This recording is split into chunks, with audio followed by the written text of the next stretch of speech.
IOC 바이위원장님의 부당한 관행에 대한 재발 방지를 강력하게 요청하겠습니다.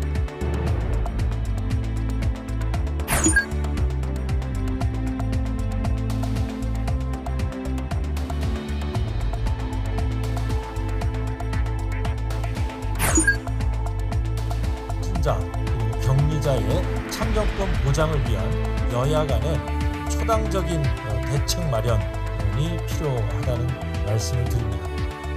오는 가장 신성한 권리입니다. 지금부터라도 국민이 믿을 수 있는 대책을 반드시 마련해야 할 것입니다.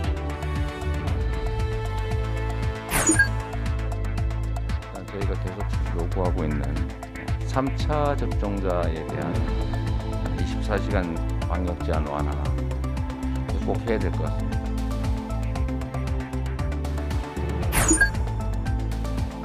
현 정권은 정치를 과학기술의 영역까지 끌어들였습니다. 권력이 정치적 목적을 위해 과학기술을 흔들어서는 안 됩니다.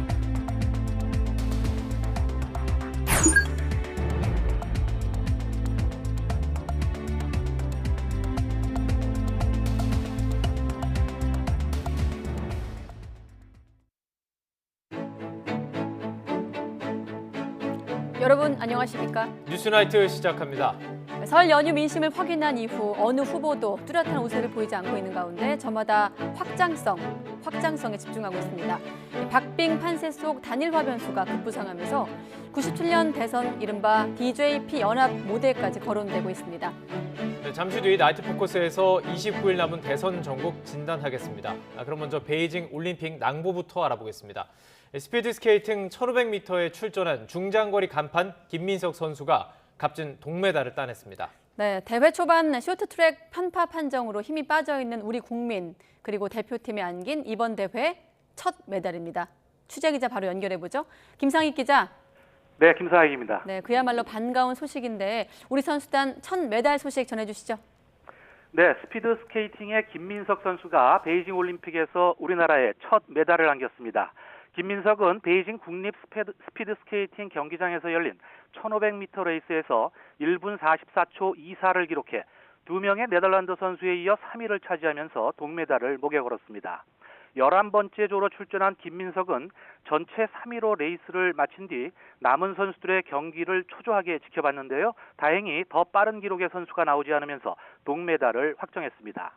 함께 경기를 펼친 키얼스 나위스와 2위를 차지한 토마스 크롤, 이 2명의 네덜란드 선수는 모두 새로운 올림픽 기록을 작성했습니다. 신장 175cm에 불과한 김민석은 19살이던 4년 전 평창올림픽 바로 이 종목에서 아시아 선수로는 처음으로 동메달을 따냈었는데요. 2개 대회 연속 메달 획득이라는 쾌거를 이뤄냈습니다. 평창 대회 이후 꾸준히 성장한 김민석은 2020년 4대륙 대회 우승에 이어 이번 시즌 월드컵 1차 대회에서도 우승을 차지하면서 메달에 대한 기대감을 높여왔습니다. 김민석은 이제 평창에서 은메달을 따냈던 팀 추월 경기에도 출전해 대회 2번째 메달을 노리게 됩니다. 대회 출사표에서 밝혔던 김민석 선수의 이번 베이징 대회 목표 1500m 또는 팀 추월에서 1개 이상의 금메달을 따내겠다 이거였는데요. 오는 15일 펼쳐지는 경기죠. 업그레이드된 메달 색깔을 기대해 보겠습니다. 지금까지 스포츠부에서 전해드렸습니다. 네, 김민석 선수 어떤 마음가짐으로 경기에 임했을까요? 자, 이렇게 이번 낭보가 더욱 반가운 건 편파 판정 시비로 얼룩진 이번 올림픽 첫 메달이기 때문이겠죠. 쇼트트랙에서 나온 비상식적인 실격 처리에 눈 뜨고 코 베이징에서부터 중국 운동회까지 야유가 쏟아지고 있습니다. 한국 선수단이 결국 스포츠 중재재판소에 제소하기로 했는데 경기 도중의 제소는 18년 만입니다. 하지만 경기를 준비한 선수들의 노력을 생각해서 보이콧은 하지 않겠다고 밝혔습니다. 보도에 이지은 기자입니다. 누구보다 잘 달리고서 기회를 도둑맞은 황대영과 이준석. 편파 판정에 대한 분노 속에 선수단장은 IOC에 항의하고 국제스포츠중재재판소에 제소하겠다는 계획을 밝혔습니다. IOC 바이위원장님께 부당한 관행에 대한 재발 방지를 강력하게 요청을 하겠습니다. 올림픽 기간 중 국제스포츠중재재판소로 향하는 건 오심으로 0.1점을 손해보고 금메달을 빼앗겼던 아테네 올림픽 체조 양태영 사건 이후 18년 만입니다. 그러나 당시 재판소는 조작이나 매수가 아닌 실수에 따른 오심은 번복 대상이 아니라는 판결을 내놨습니다. 쇼트트랙 팀은 경기 직후 국제빙상연맹에 항의했지만 연맹은 판정이 잘못되지 않았다고 밝혔습니다. 충분히 예상을 했고요. 저희가 바라는 거는 뭔가 하면은 우리가 앞으로 남은 종목이 많은데 우리 선수들한테 또 이런 부당한 불이익이 생길까, 그거를 염려해서 저희가 이렇게 하는 거고, 그리고 조금 더 강력하게 제소를 하려고 하고 있습니다. 눈 뜨고 코 베이징이라는 말이 나올 정도로 이해 불가능한 실격 처리에 여론이 들끓고 있는 상황. 하지만 선수단은 보이콧은 고려하지 않고 있습니다. 남아있는 경기가 더 많기 때문에 준비를 해온 선수들을 위해서 지금 할 수 있는 모든 조치를 다 취한 다음에. 판정 논란은 다른 종목에서도 벌어지고 있습니다. 스키 점프에서는 유니폼이 헐렁하다는 이유로 일본과 독일 등 선수 5명이 무더기로 실격됐습니다. 일본에서도 큰 논란이 되고 있고요. 앞으로도 여러 경기에서 비슷한 문제가 생기면 베이징 올림픽 전체적인 문제라고 볼 수 있겠죠. 근대 올림픽은 스포츠를 통해 세계 평화에 이바지하자는 정신으로 시작됐습니다. 그러나 편파 판정과 그들만의 잔치로 얼룩진 모습은 올림픽에 대한 근원적인 회의마저 불러일으키고 있습니다. 중국 베이징에서 YTN 이지은입니다. 네, 근본적인 회의를 일으키고 있는 베이징 올림픽 현장에는 우리 정부의 대표로 황희 문화체육관광부 장관이 가 있죠. 어이없고 황당했다는 것이 현장에서 경기를 지켜본 황 장관의 말이었습니다. 중국의 텃세 편파 판정에 대해서 제소를 결정했다면서도 이번 일이 선수들의 남은 경기에 영향을 주지 않아야 한다는 점도 강조했습니다. 베이징에서 강성웅 특파원의 보도입니다. 편파 판정 시비를 불러일으킨 쇼트트랙 경기는 황희 문화체육관광부 장관도 지켜봤습니다. 나 현장에 있었는데 너무 당황스럽고 황당하고 좀 어이없는 그런 상황들이었고요. 판정 직후 열린 대책회의에서는 선수단을 철수하자는 격앙된 목소리도 나왔습니다. 하지만 항의 서한 전달과 국제스포츠중재재판소에 공식 제소하는 걸로 최종 방침을 정했습니다. 경기를 앞둔 우리 선수단의 분위기에 영향을 줘서는 안 된다는 점도 감안됐습니다. 철수까지 고민해야 되는 거 아니냐, 이제 이런 이야기를 나왔는데 어쨌든 그런 것들이 이제 우리 입에서 이제 계속 나가고 이러면 이제 선수들이 남은 경기 치르는 데 있어서 상당히 불안한 환경을 또 조성할 수도 있고, 그래서 중국 매체들은 일제히 판정에 문제가 없었다며 당당한 금메달이라고 주장했습니다. 중국 SNS 웨이보에서는 BTS 중국 모욕이라는 해시태그가 1억 4천만 번 넘는 조회를 기록했습니다. BTS 멤버 RM이 황대현 선수의 경기 영상에 박수와 엄지척 표시를 달았다면서 반발한 겁니다. 한복 논란에 이어 편파 판정 시비까지 이어지면서 수교 30주년을 계기로 문화교류를 확대하자던 양국 정부도 난감하게 됐습니다. 베이징에서 YTN 강성웅입니다. 대선 주자들도 중국의 이번 편파 판정 논란을 일제히 비판했습니다. 더불어민주당 이재명 대선 후보는 지구촌 화합의 장이어야 할 베이징 올림픽이 자칫 중국 동네 잔치로 변질하고 있다는 아쉬움이 든다며 편파 판정에 대해 중국 체육당국이 성찰할 필요가 있다고 말했습니다. 이어 올림픽의 기본 정신이 공정성인데 이것을 훼손하면서 승리하는 것이 단기적으로 중국 국익에 도움이 될지 모르겠지만 지구촌 화합을 해치고 우리 국민이 분노하게 하는 좋지 않은 결과를 만들어냄을 다시 한번 지적하고 강한 유감을 표시한다고 덧붙였습니다. 국민의힘 윤석열 후보는 베이징 동계올림픽의 쇼트트랙 편파 판정 논란에 대한 우리 선수들의 분노와 좌절에 깊이 공감하고 위로의 마음을 전하고 싶다고 밝혔습니다. 윤 후보는 이번 올림픽 상황을 보고 우리 아이들이 공정이라는 문제에 대해 크게 실망하지 않았을까 걱정된다면서도 올림픽 정신과 스포츠맨십은 위대한 것이기 때문에 우리 선수들이 마지막까지 최선을 다해주길 바란다고 덧붙였습니다. 정의당 심상정 대선 후보는 베이징 올림픽 쇼트트랙 경기에서 석연치 않은 판정으로 우리 선수들이 잇따라 탈락한 데 대해 올림픽 정신이 훼손되고 있다고 비판했습니다. 신문부는 오늘 SNS에 코로나 재난 속에서 세계 각국의 많은 시민이 베이징 동계올림픽을 보며 희망을 찾고 있는 만큼 그 어느 올림픽보다 공명정대한 올림픽이 되어야 한다고 지적하면서 진정한 승자가 누군지 우리는 다 알고 있다며 선수들에게 힘내라고 응원했습니다. 국민의당 안철수 후보도 수년 동안 뼈를 깎는 듯한 고통을 감내해온 선수들의 땀과 노력이 중국의 이른바 더티 판정으로 무너져 내렸다면서 판정을 즉각 취소하고 금메달을 돌려줘야 한다고 비판했습니다. 특히 중국 심판단의 못된 짓에 국민과 함께 분노한다며 선수단은 모든 노력을 다해 판정을 바로잡고 땀과 열정의 결과물을 되찾아야 한다고 강조했습니다. 경기 중에 부상으로 쓰러진 쇼트트랙 남자 대표팀 박장혁이 응급치료를 받고 복귀했습니다. 왼손이 찢어져서 11바늘을 꿰매는 치료를 받았는데 다음 경기 출전은 가능할 전망입니다. 박장혁은 어제 올림픽 남자 1000m 준결승에서 이탈리아 선수와 충돌한 뒤 뒤따르던 중국 우다징의 스케이트에 손을 다쳤습니다. 일단 박장혁은 내일 1500m 경기 출전 강행 의사를 밝힌 것으로 알려졌습니다. 네, 앞서 이 스피드 스케이팅에서 첫 메달이 나오긴 했습니다만 우선 쇼트트랙이 판정 논란에 휘청거렸습니다. 또 금빛 기대감을 한 몸에 받았던 스노보드 이상호가 불과 0.01초 차로 올림픽 2연속 메달 꿈이 좌절됐습니다. 보도에 김대겸 기자입니다. 배추보이 이상호는 월드컵 랭킹 1위답게 초반 무서운 기세를 보였습니다. 예선 전체 1위에다 16강전 이탈리아 선수를 가볍게 제압하며 기대감을 높였습니다. 하지만 8강 고비를 넘지 못했습니다. 소치 이건항 빅와일드에 불과 0.01초 차로 뒤져 4강 진출에 실패했습니다. 4년 전 평창 은메달 아쉬움을 달래려던 목표도 예상 밖 결과로 마무리하게 됐습니다. 안타까운 탄식은 쇼트트랙부터였습니다. 혼성계주에 이어 개인전 500m와 1000m까지 실수와 황당한 판정 탓에 줄줄이 노골드. 차준환이 싱글쇼트 개인 최고점에 전체 4위로 프리 무대를 남겨두면서 남자 피겨 사상 첫 메달 희망에 불씨만은 살아남았습니다. YTN 김대겸입니다.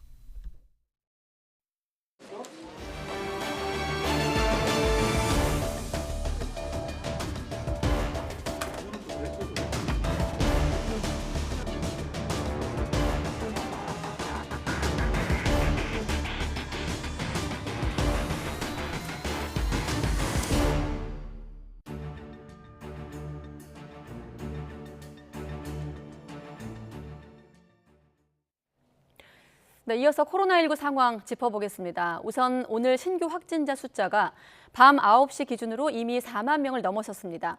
자정까지 집계가 나오면 훨씬 늘어날 텐데요. 오미크론 확산으로 이렇게 확진자가 급증함에 따라 내일부터 확진자와 밀접 접촉자 관리 기준이 바뀝니다. 확진자의 격리 기간은 증상과 백신 접종력에 관계없이 7일로 단축이 되고 또 확진자와 함께 살아도 예방접종을 마치지 않은 사람만 격리 대상이 됩니다. 더 자세한 내용은 홍주혜 기자가 설명합니다. 이제 코로나19에 감염됐을 때 격리 기간은 검체 채취일로부터 7일입니다. 증상이나 예방접종력에 관계없이 똑같이 적용됩니다. 밀접 접촉자라고 해도 예방접종을 마치지 않은 동거인만 격리 의무를 집니다. 확진자를 통해 격리 통보를 받고 확진자와 마찬가지로 7일간 격리하다 해제 전 PCR 검사에서 음성이 나오면 격리에서 풀려납니다. 공동 격리하던 동거인 가운데 새로 확진자가 나오면 해당 확진자만 7일 격리하고 나머지는 추가 격리하지 않습니다.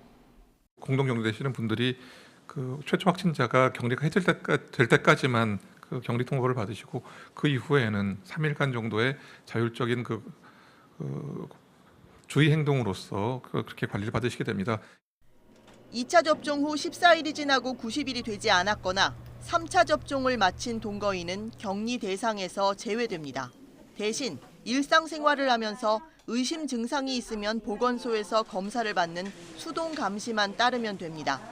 변경된 확진자와 접촉자 관리 기준은 기존 대상자에게도 소급 적용됩니다. 자가격리 앱도 없애고 격리 준수 여부를 자율에 맡기다 보니 감염 확산을 제대로 막을 수 있을지 우려도 커지고 있습니다.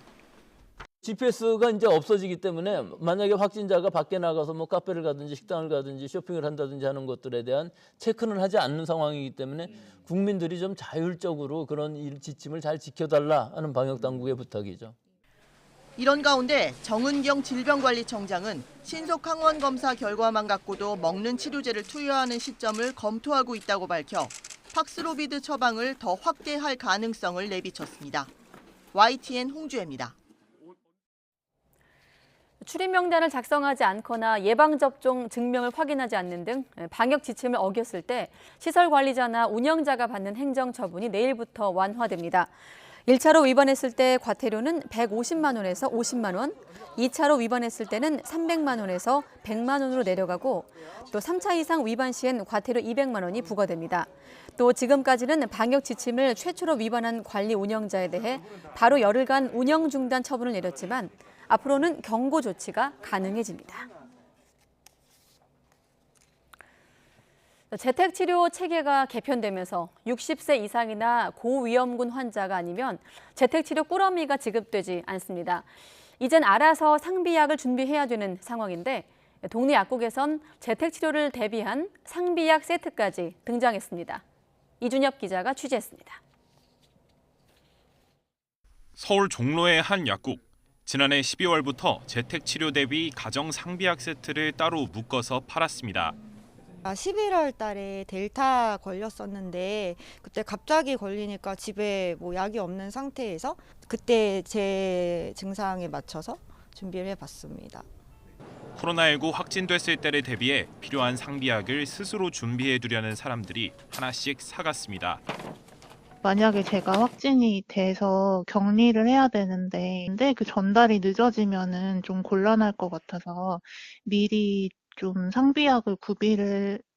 정부가 재택치료 체계를 개편하면서 이젠 확진이 되더라도 고위험군과 60대 이상 환자가 아니면 약을 따로 주지 않습니다. 발열과 기침, 콧물 등 오미크론 증상에 따라 준비해본 상비약 꾸러미입니다. 방역 당국에서는 기존에 해열제와 종합 감기약만 줬습니다. 이제부터 중요한 건 확진되면 집에서 어떻게 대처해야 하느냐입니다. 쉽게 말해 스스로 알아서 잘해야 하는데 대부분 무엇을 어떻게 해야 하는지 모르는 상황입니다. 괜히 재택치료하다가 더 안 좋아질 수도 있으니까 그 부분에 대해서는 미리 약을 준비하는 게 좋을 거라고 생각이 되네요. 아니고 그 많은 인원들이 스스로 정말 어디까지 그거를 믿고 맡길 수 있을 만큼 시민들의 반발이 아무래도 좀 있지 않을까라는 걱정도 되는 부분이 있기는 있습니다. 코로나19에 확진됐는데 60살 미만의 일반 관리군에 해당한다면 몸 상태를 스스로 꼼꼼히 살펴야 합니다. 이상이 느껴지면 동네 병의원에서 비대면으로 진료나 상담을 받을 수 있습니다. 본인은 외래진료센터를 방문할 때가 아니면 외출할 수 없지만 백신을 맞은 동거 가족이 약을 대신 처방받을 수 있습니다. 2가지 정도와 기본적인 해열제, 기침약 이런 것들 정도는 좀 가지고 계시는 게 좋을 것 같습니다. 단 혼자 살고 보호자도 없다면 보건소에 도움을 구해야 합니다. 재택치료에서 재택요양으로 개념이 바뀌면서 개인 방역과 치료가 어느 때보다 중요하게 되었습니다. YTN 이준엽입니다. 새 학기부터 학교가 직접 학생들의 방역 관리를 책임지고 등교 여부도 알아서 결정하도록 지침이 바뀌면서 우려의 목소리가 커지고 있습니다. 학생 교육을 맡아야 할 교직원들이 방역까지 책임지게 되면서 업무 부담이 커지는 데다 전문성도 부족해서 혼란이 불가피하다는 지적입니다. 오선열 기자입니다. 방학 기간 돌봄 교실을 운영하는 서울 동작구의 한 초등학교입니다. 책상마다 칸막이가 설치됐고 교사들이 학생들의 발열 상태를 수시로 확인합니다. 오미크론 변이 확산세가 연일 이어지는 가운데 개학이 다가오자 걱정부터 앞섭니다. 새학기가 되면은 이제 아이들이 더 출석률이 훨씬 많아질 텐데 그러면 이제 서로 간의 방역도 지금 쉽지 않은 상태고 교육부가 새학기부터 정상 등교를 원칙으로 정해놓고 방역 관리는 자율적으로 하라고 사실상 떠넘기면서 학교마다 비상이 걸렸습니다. 학생 3% 이상 확진이나 격리 학생이 15%를 넘으면 학교장이 직접 교육활동을 조정해야 하는 만큼 보건소가 해왔던 역학조사와 접촉자 분류도 학교 업무가 됐습니다. 이곳 초등학교에 다니는 학생만 해도 55학급 1,500여 명에 달합니다. 하지만 보건교사는 단 한 명에 불과합니다. 방역 전문 인력이 없는 교육 현장에서 교사가 방역 업무까지 맡게 될 처지다 보니 인력 배치 계획을 짜는 것부터 만만치 않습니다. 역학조사는 전문 인력들이 해야 되는데 그런 교육도 안 받은 담임 선생님들이 하게 되면은 학부모로부터의 신뢰가 또 떨어지게 되고 또 담임 선생님은 역학조사 하느라고 수업 준비는 전혀 할 수도 없고 확진자가 발생하면 학교가 접촉 학생들에게 7일간 이틀 간격으로 3회 이상 신속 항원 검사를 지원하고 교육청별로 현장 PCR 검사실도 설치해야 합니다. 사실상 의료진 역할인데 학부모들은 전문성 없는 교직원들이 제대로 수행할 수 있을지도 의문스럽습니다. 코로나 이게 시기에 제대로 교육을 못 받은 게 교육의 문제인데 학교장하고 담임 선생님 모든 선생님은 아이들이 누가 확진을 받는가 뭐가 있는가 누가 밀접 접촉자인가 이거 분류하기 바쁘고 전문가들은 고위험군 학생들을 따로 관리하고 확진자 급증 시 대응 방안을 세우는 등 학교 방역과 관련된 세부 지침부터 만들어야 한다고 지적합니다. 명확하게 현장에 적용 가능한 지침들이 있어야지 주먹구구식 결국 폭발적으로 아이들이 많이 감염되면 그중에 고위험군이 걸릴 확률도 높고 그중에 중증 사망자가 발생할 수밖에 없는. 교육당국은 3년째 누적된 학습 결손을 해소하기 위해 등교와 방역을 병행할 수밖에 없다는 입장이지만 당장 다음 달부터 두 업무를 모두 떠안아야 할 교육 현장에선 당분간 혼란이 불가피할 것으로 보입니다. YTN 오선열입니다. 코로나19의 오미크론 변이가 이 확산세가 다가오는 대선의 중대 변수로 부상하고 있습니다. 대선을 앞두고 급증하는 확진자와 자가격리자들의 투표권 제한이 예상되면서 문 전 대통령은 관련 대책 마련을 지시했습니다. 정치권도 선거법을 개정해서 대선 당일 투표 종료 시간인 6시 이후에 확진자와 자가격리자가 별도로 투표하는 방안을 추진하고 있습니다. 백종규 기자의 보도입니다. 정부는 다음 달 초 코로나19 하루 확진자가 13만 명에서 17만 명까지 급증할 수 있다는 우려 섞인 전망을 내놨습니다. 그렇게 되면 다음 달 9일 대선 당일에는 재택치료자가 100만 명에 이를 가능성도 있습니다. 문제는 다음 달 5일 사전투표가 끝난 뒤 9일 선거일 이전에 코로나에 확진되면 투표할 방법이 없다는 겁니다. 확진자 전용 투표소도 마련되지 않아 지금으로서는 투표권 행사가 불가능합니다. 상황이 이렇자 문재인 대통령은 대책 마련을 서두르라고 지시했습니다. 문 대통령은 확진자와 자가격리자도 투표권이 보장돼야 한다며 관계 부처는 마련 중인 대책을 조속히 확정해 투표권 행사에 차질이 없도록 하라고 강조했습니다. 한 표 한 표가 당락을 가를 중대 변수로 작용할 수 있는 만큼 정치권도 대책 마련에 나섰습니다. 확진자 그리고 격리자의 참정권 보장을 위한 여야 간의 초당적인 대책 마련이 필요하다는 말씀을 드립니다. 투표권은 가장 신성한 권리입니다. 지금부터라도 국민이 믿을 수 있는 대책을 반드시 마련해야 할 것입니다. 여야는 대선 당일 투표 종료 이후인 오후 6시부터 9시까지 확진자 등이 별도로 투표할 수 있도록 공직선거법을 개정하는 방안에 대해 논의를 이어가기로 했습니다. 정부도 시간대를 분리하거나 차량에서 투표하는 드라이브 스루 방식 도입 등을 검토하고 있습니다. 드라이브 스루 방식의 이런 방법들 최대한 제한해 주신 것들 선관위랑 같이 검토해서 참정권 보장할 수 있는 최대한의 방법 등을 검토하겠습니다. 국회는 내일 노정희 선관위원장이 출석한 가운데 정치개혁특위와 행정안전위원회를 잇따라 열어 선관위의 입장과 구체적 방안을 논의합니다. 정부는 오는 15일 선거관계장관회의에서 확진자 투표권 보장 방안을 최종 결정할 예정입니다. YTN 백종규입니다.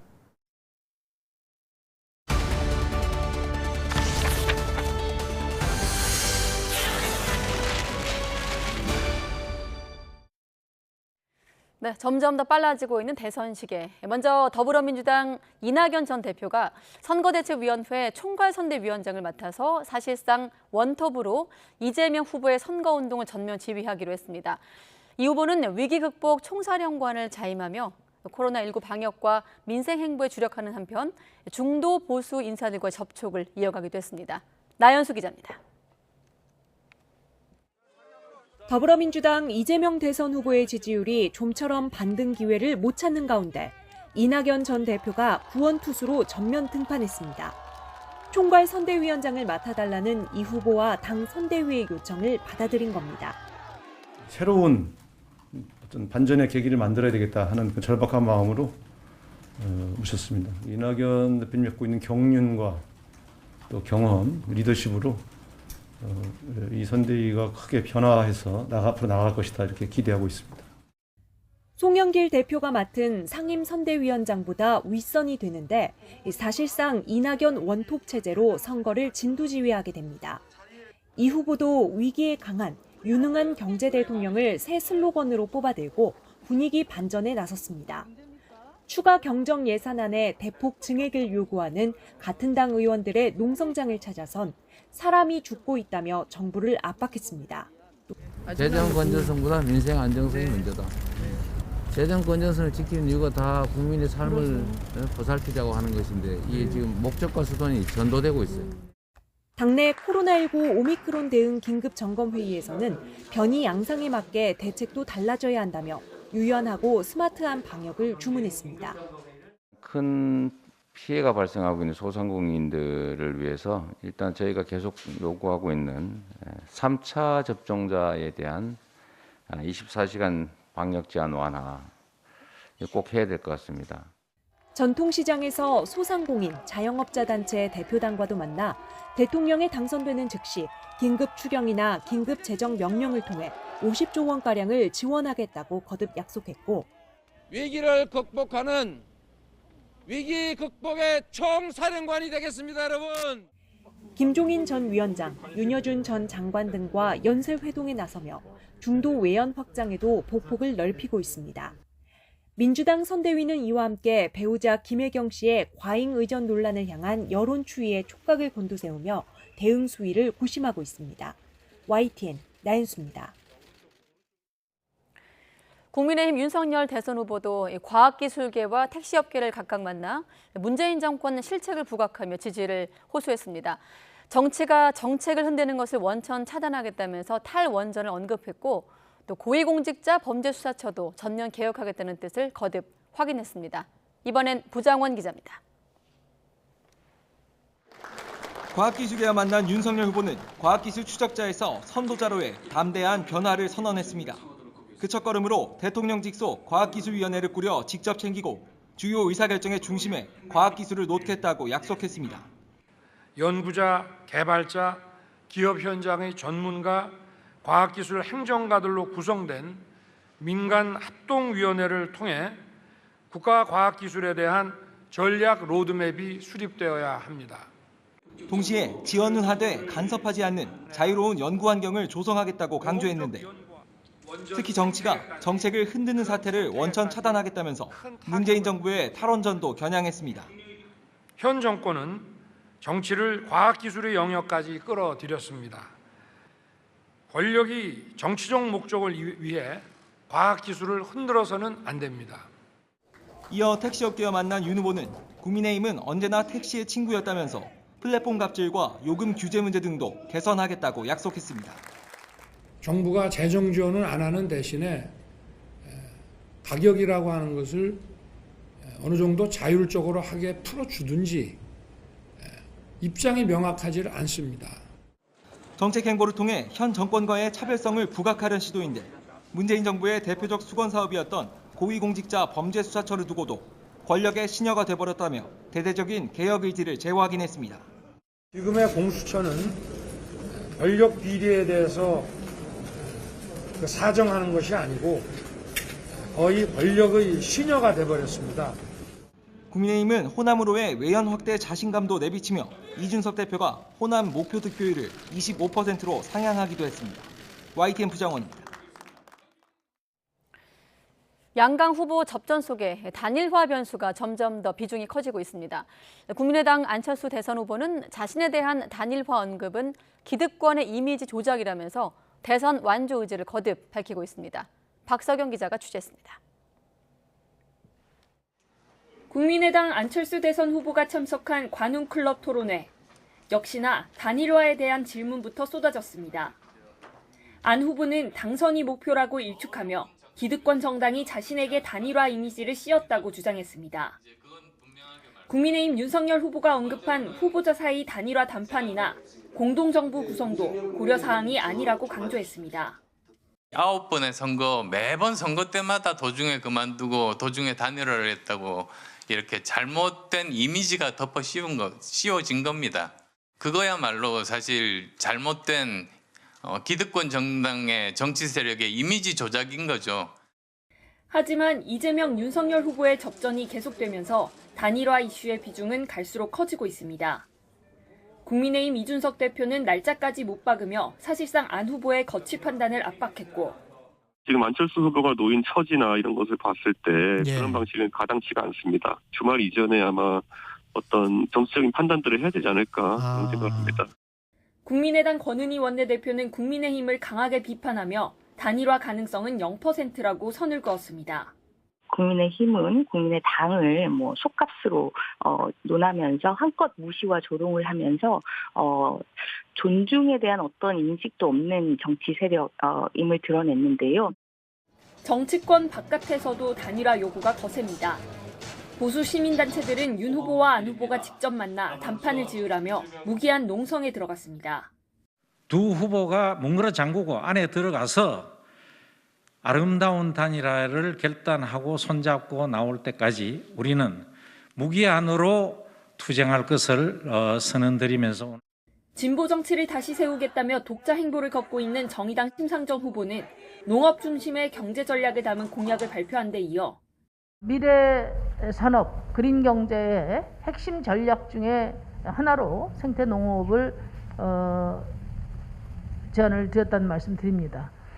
이런 생태 농업 전환을 통해서 우리 국민 모두의 건강을 지키고 기후위기에 적극적으로 대응하고자 합니다. 지워진 사람들, 즉 사회 취약계층을 만나는 행보를 이어갔습니다. 경기 안산시화공단 노동자들과 만나선 노동권 사각지대에 놓인 사람들을 위한 정책을 약속했습니다. 야권 후보 단일화 문제에 각 당은 일단 거리를 두면서 단일화 고차 방정식의 해법을 모색하는 모습입니다. 대선 막판까지도 살아있는 변수가 될 거란 전망이 높습니다. YTN 박서경입니다. 네, 그런가 하면 대선이 가까워질수록 대리전 성격의 네거티브 공방도 한층 더 격화하고 있습니다. 국민의힘은 이재명 후보의 경기도지사 시절 공무원 사적 심부름 논란 그리고 대장동 의혹에 대한 새로운 의혹을 제기하며 총공세를 이어갔고, 또 민주당은 윤석열 후보의 처가 비리와 군면제 의혹으로 반격에 나서고 있습니다. 이어서 김태민 기자의 보도입니다. 추경 논의를 위한 국회 예결특별위원회 이틀째, 국민의힘은 과잉 의전 논란을 다시 꺼내들어 공세를 폈습니다. 새로 불거진 공무원 가족제사 동원 의혹 등을 언급하며 공직기강을 확립해야 하지 않느냐며 김부겸 총리를 압박했습니다. 가족제사에 또 그 경기도 소속 직원들을 동원하는 그러한 것이 방송이 되었습니다. 참 가관입니다. 이렇게 이 여당이 이러한 부분에서 참 공사 구분을 못하고 이러한 해명도 참 납득하기 힘든, 국민 눈살 짚은 일이 없도록 하라는 그런 조금 기강을 한번 환기시키는 그런 일은 하겠습니다.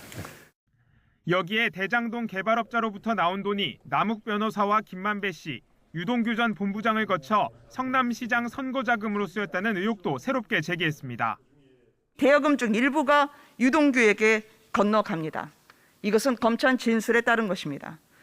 남욱은 유동규가 이재명 시장 선거에 3억 넘게 썼다는 사실을 작년 초에 인지했음을 검찰에 진술했습니다.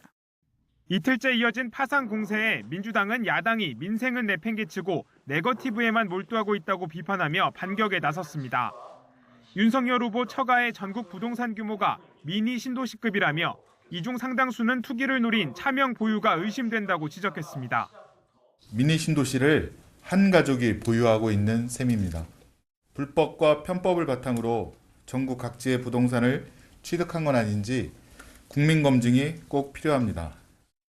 여기에 윤 후보의 부동산 보유세 완화 공약이 처가 이익을 위한 것 아니냐고 따져 물었습니다. 또 좌우 시력이 다른 부동시 증세로 군면제를 받았다는 윤 후보의 설명이 석연찮다며 법무부에 정보 공개를 청구하겠다고 나섰습니다. 병역 면제 당시와 검사 임용 당시의 신체 검사 결과가 다르다는 의혹을 받고 있습니다. 검사할 때마다 윤 후보의 시력은 부동시였다가 동시가 되고 다시 부동시로 왔다 갔다 한 것입니다. 민주당은 앞서 지난달 이재명 후보가 직접 일체의 네거티브 중단을 선언한 상황. 하지만 박빙의 판세 속 야당의 공세가 지지율에도 영향을 미칠 거란 위기감이 높아지면서 대대적인 역공에 나선 것으로 해석됩니다. 국민의힘 역시 연일 터져나오는 과잉의전 논란에 대한 수사를 촉구하며 연일 압박 수위를 높이고 있어 대선이 다가올수록 여야의 비방전은 가열될 것으로 보입니다. YTN 김태민입니다. 건설 현장에서 또 인명사고가 발생했습니다. 경기도 판교에 있는 건물 공사 현장에서 작업자 2명이 엘리베이터와 함께 지하로 추락해 숨졌습니다. 고용노동부는 건물 시공사와 엘리베이터 업체를 상대로 중대재해처벌법 위반 여부를 조사하고 있습니다. 김혜린 기자의 보도입니다. 경기 성남시 판교 제이테크노밸리에 있는 건물 공사 현장. 건물에 설치될 엘리베이터 상판이 심하게 찌그러져 있습니다. 엘리베이터 설치 작업자 2명이 추락했다는 신고가 접수된 건 오전 10시쯤. 58살 이모 씨와 44살 성모 씨가 의식이 없는 상태로 병원으로 옮겨졌지만 끝내 숨졌습니다. 사고가 난 건물입니다. 건물 엘리베이터가 지하 5층으로 추락하면서 지상층에서 엘리베이터 설치 작업을 하던 작업자들이 함께 떨어졌습니다. 이 씨 등은 사고 직전 엘리베이터 상판 위에서 설치 작업을 하고 있었던 것으로 전해졌습니다. 엘리베이터 설치 작업은 건물 시공사인 요진건설산업이 현대엘리베이터와 먼저 계약을 맺고 현대엘리베이터가 또 다른 설치업체와 공동수급 계약을 맺는 방식으로 이뤄졌습니다. 사고를 당한 작업자들은 현대엘리베이터와 공동수급 계약을 맺은 업체 소속으로 알려졌습니다. 고용노동부는 요진건설산업과 현대엘리베이터를 상대로 중대재해처벌법 위반 여부를 조사하고 있습니다. 경찰은 사고 현장에 안전관리자가 있었는지 그리고 안전수칙이 제대로 지켜졌는지를 확인하고 있습니다. 원래 안에서 지금 조사를 하고 있었어. 지금 잘 모릅니다. 지난달 27일 시행된 중대재해처벌법은 노동자 사망사고와 같은 중대재해가 발생하면 경영 책임자에게 책임을 물을 수 있도록 규정하고 있습니다. 양주 채석장 붕괴로 인해 1호 조사 대상이 된 삼표산업과 마찬가지로 작업에 앞서 안전 보건 관리 체계를 얼마나 준비했는지가 핵심 쟁점이 될 것으로 보입니다. YTN 김혜린입니다. 사냥개가 사람을 공격하는 일도 있었습니다. 강원도 춘천 주택가에서 우리를 탈출한 사냥개 3마리가 산책을 나온 80대 노인을 공격했습니다. 홍성욱 기자입니다. 인적이 뜸한 주택가, 80대 할머니 주변으로 검은 사냥개가 서성입니다. 3마리가 차례로 달려듭니다. 할머니가 바닥에 쓰러진 뒤에도 공격은 계속됩니다. 방범용 CCTV에 고스란히 찍힌 당시 모습. 360도 방향을 바꿔 사건 현장을 다시 찍을 때까지 개들의 공격은 계속됐습니다. 할머니를 공격한 사냥개가 갇혀있던 철장입니다. 사냥개 3마리가 각각 철장마다 갇혀 있었는데 이곳을 빠져나와 거리에 있던 할머니를 공격했습니다. 85살 장춘금 할머니. 뼈가 드러날 정도로 다쳐 50일 동안 병원에 입원해 치료를 받았지만 팔이며 다리, 머리까지 온몸에 끔찍한 상처가 남았습니다. 집 앞에서 당한 참변, 그날의 악몽이 떠올라 집 밖으로 더는 나가지 못합니다. 그 고물상에서 또 2마리가 또 내려와. 그 3마리가 와서 이제 막 굴리고 그랬는데 자가용이 하나 혹 지나가더라고요. 그러니까 쬐게 가더라고요. 그분이 거기 오신 거예요. 피해자 가족들은 개 주인의 관리 소홀을 문제 삼았습니다. 과거에도 우리를 탈출해 마을을 배회했지만 개 주인이 대수롭지 않게 여겼다는 겁니다. 갑자기 그런 개들이 들이닥치니까 힘없이 그냥 넘어지셔서 2, 3분여간을 끌려다니면서 그렇게 고통을 당하셨는데 견주는 철장을 잠가놨지만 개들이 땅굴을 파 탈출한 것으로 보인다고 주장했습니다. 사냥개였지만 입마개는 하지 않았습니다. 동물보호법상 입마개 착용을 의무화한 도사견과 로트와일러 등 5종에 포함되지 않았기 때문입니다. 견주는 사건 이후 할머니를 공격한 사냥개 3마리를 모두 안락사시켰습니다. 말씀드렸잖아요. 실업이 시간 이후부터는 보험회사에서 모든 걸 처리한다. 보험회사에서 그 하니까 보험회사들이 하잖아요. 실업이 하고. 네. 그럼 저희가 더 이상 저희가 어떻게 해야 됩니까? 잊을만 하면 발생하는 개물림 사고. 입막의 착용 의무화, 책임보험 의무 가입이 특정 견종에 국한한 현행법으로는 반복되는 사고를 막을 수 없다는 지적이 끊이지 않고 있습니다. 경찰은 할머니를 공격한 사냥개 주인을 과실치상 혐의로 입건해 조사하고 있습니다. YTN 홍석입니다.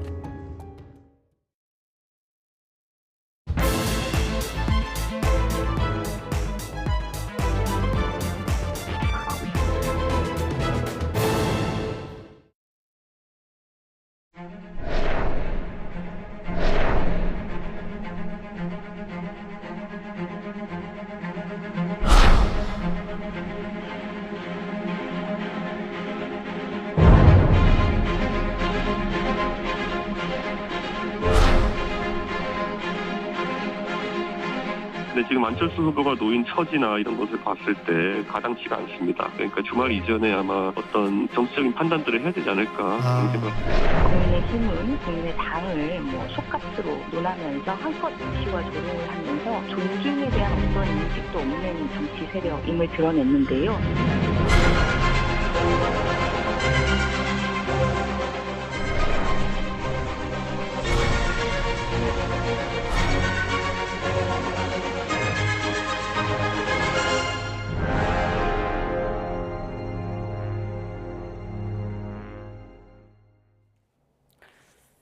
네, 오늘은 이 얘기를 하도록 하겠습니다. 29일 앞으로 다가온 대선의 최대 변수 가운데 하나로 단일화가 꼽히고 있는데요.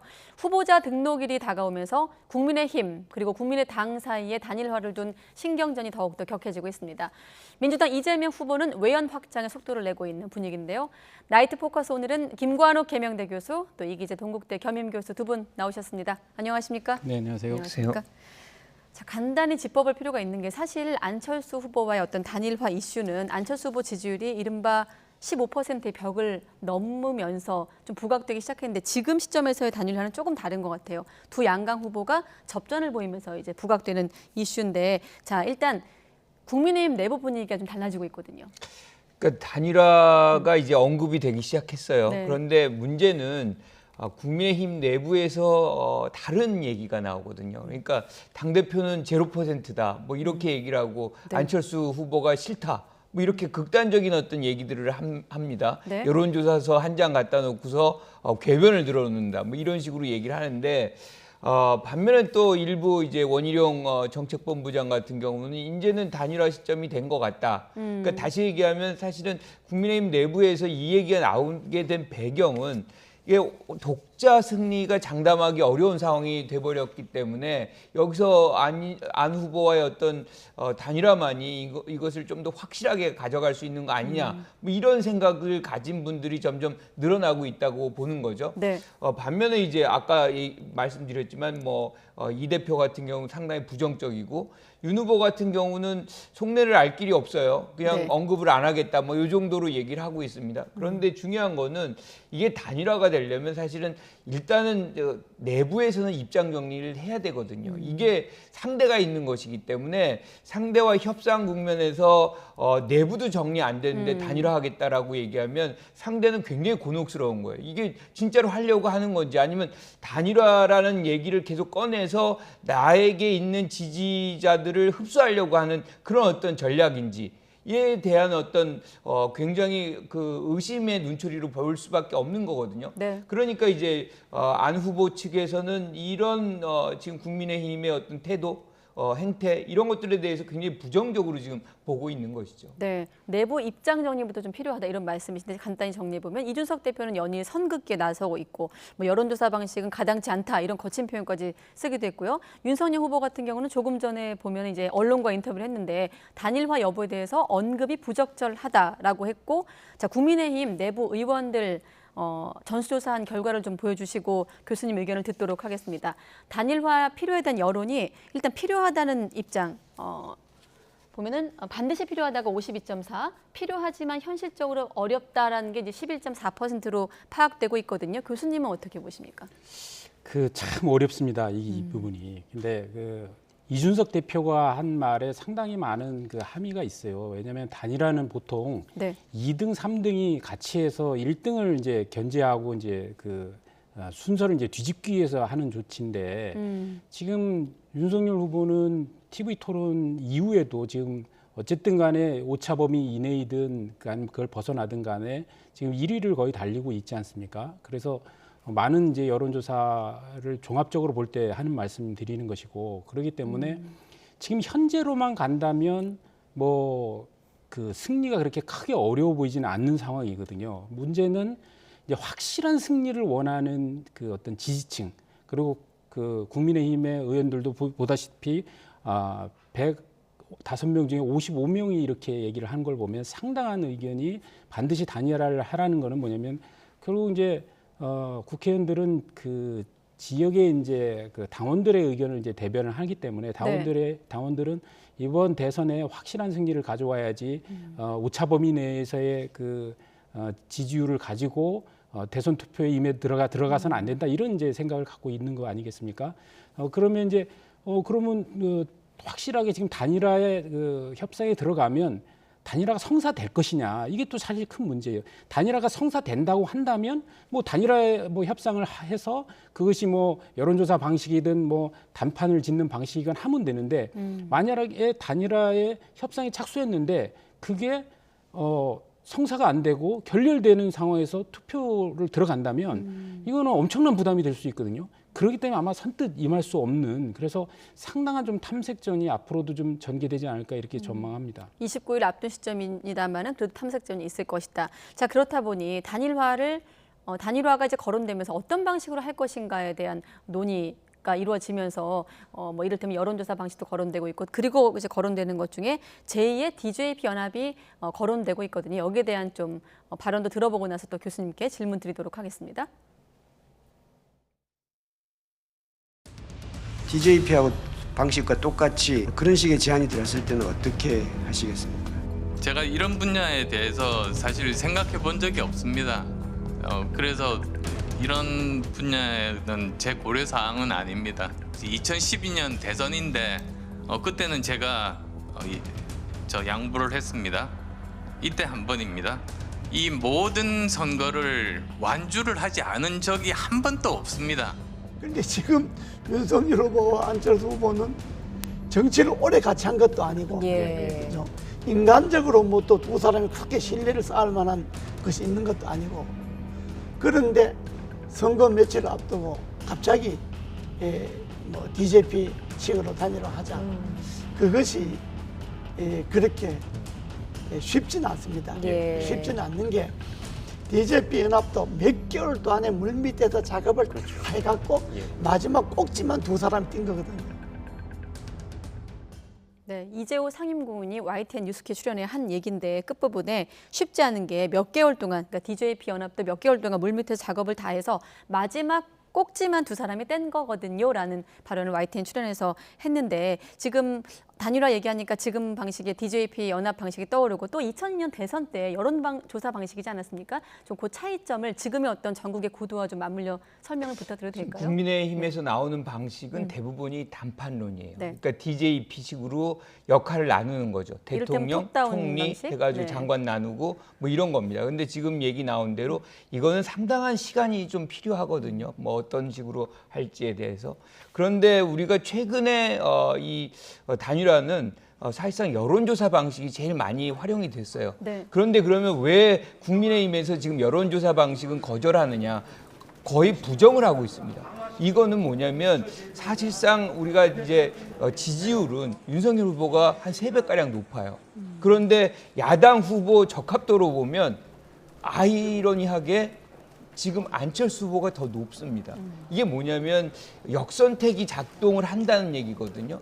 근데 역선택 방지를 할 것이냐 말 것이냐 이거 갖고서 뭐 거의 타협이 이루어지지 않을 수가 있어요. 그러니까 여론조사 방식으로 한다는 것은 사실상 서로에게 치명적인 부분들을 서로 갖고 있기 때문에 합의가 안 되니 단판론을 하자는 건데 사실 뭐 안철수 후보 입장에서는 단일화 그런 방식으로 안 하고 여론조사상으로 하면은 내가 더 유리하고 그리고 그렇게 해서 이제 지지자들한테 받은 걸로 해서 본선에 나가면 내가 더 대통령 될 가능성이 많은데 여기서 굳이 단판론을 해야 될 필요가 별로 없는 거죠. 그래서 저는 이제 DJP 방식을 얘기를 하고 있긴 하지만 이걸로 합의 보기는 좀 쉽지 않다. 그리고 또 한 가지가 이게 DJP 방식의 가장 중요한 건 신뢰거든요. 그러니까 아까 몇 개월 동안 계속 신뢰 과정을 거쳐온 거예요.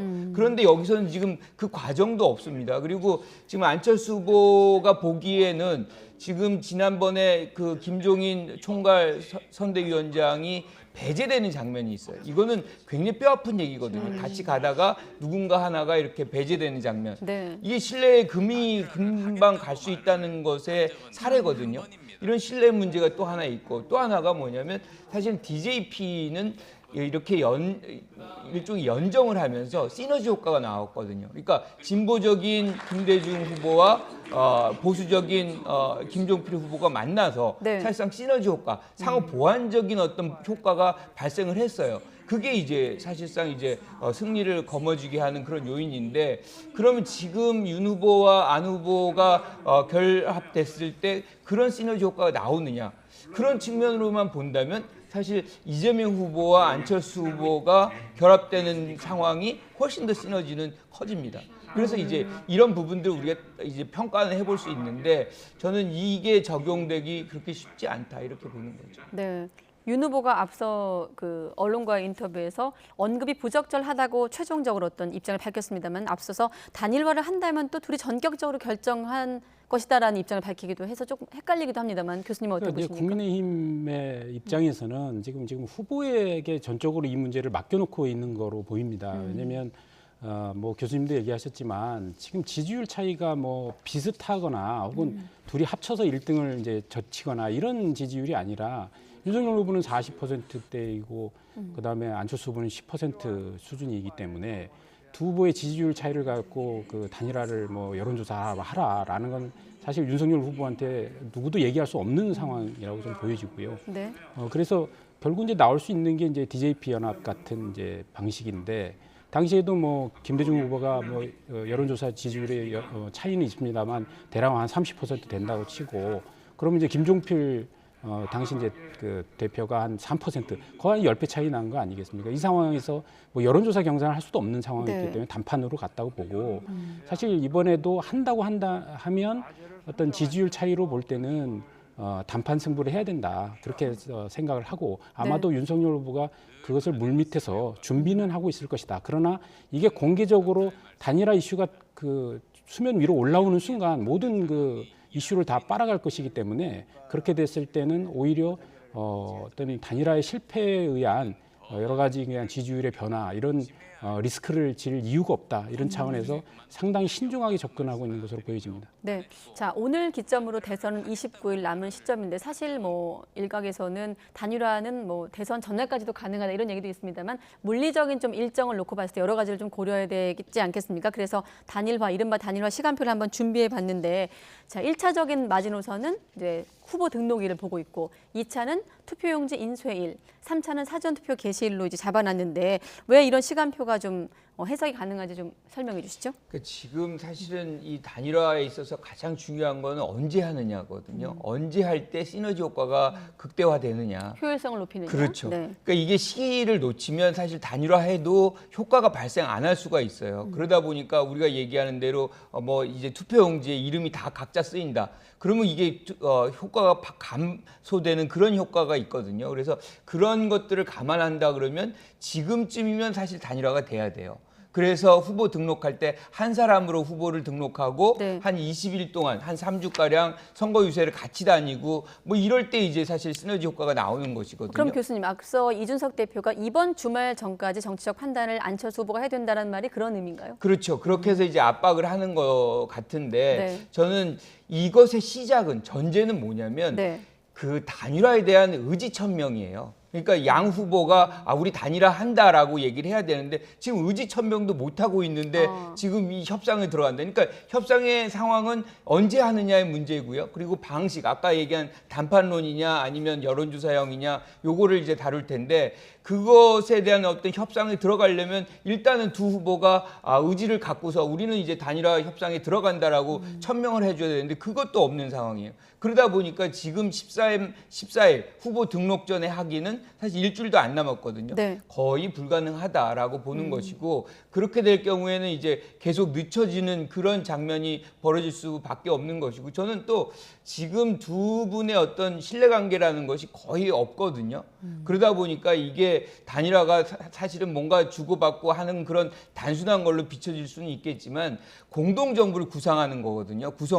네. 그러려면 실질적인 어떤 책임을 서로 나누고 신뢰를 해도 정부가 잘 운영이 될까 말까 하는데 지금 뭐 이런 식으로 뭐 진짜 아주 갑작스럽게 이렇게 해가지고 오히려 더 상황이 악화되고 정부를 만들고서도 또 갈등이 만들어지고 싸우고 이런다면 사실 그 모든 것이 국민들의 부담으로 넘어가게 될 수밖에 없거든요. 그래서 네. 이 부분에 대해서는 두 후보가 먼저 의지를 표명하는 것이 먼저다 이렇게 생각합니다. 아직 의지천명조차도 없다는 그렇죠. 부분을 강조하셨는데 이 교수님께도 마지노선 질문을 드리겠습니다만 그에 앞서 관련 여론조사 결과를 잠깐 보고 또 질문을 이어가도록 하겠습니다. 그러니까 야권 단일화 시 이제에 대한 가상의 결과인데 윤석열 후보로 단일화가 됐을 때는 이재명 후보가 31.6, 윤석열 후보가 41.6%를 기록하는 것으로 나왔고 또 안철수 후보로 단일화가 될 경우에는 이재명 후보가 25.3, 안철수 후보가 45.2%로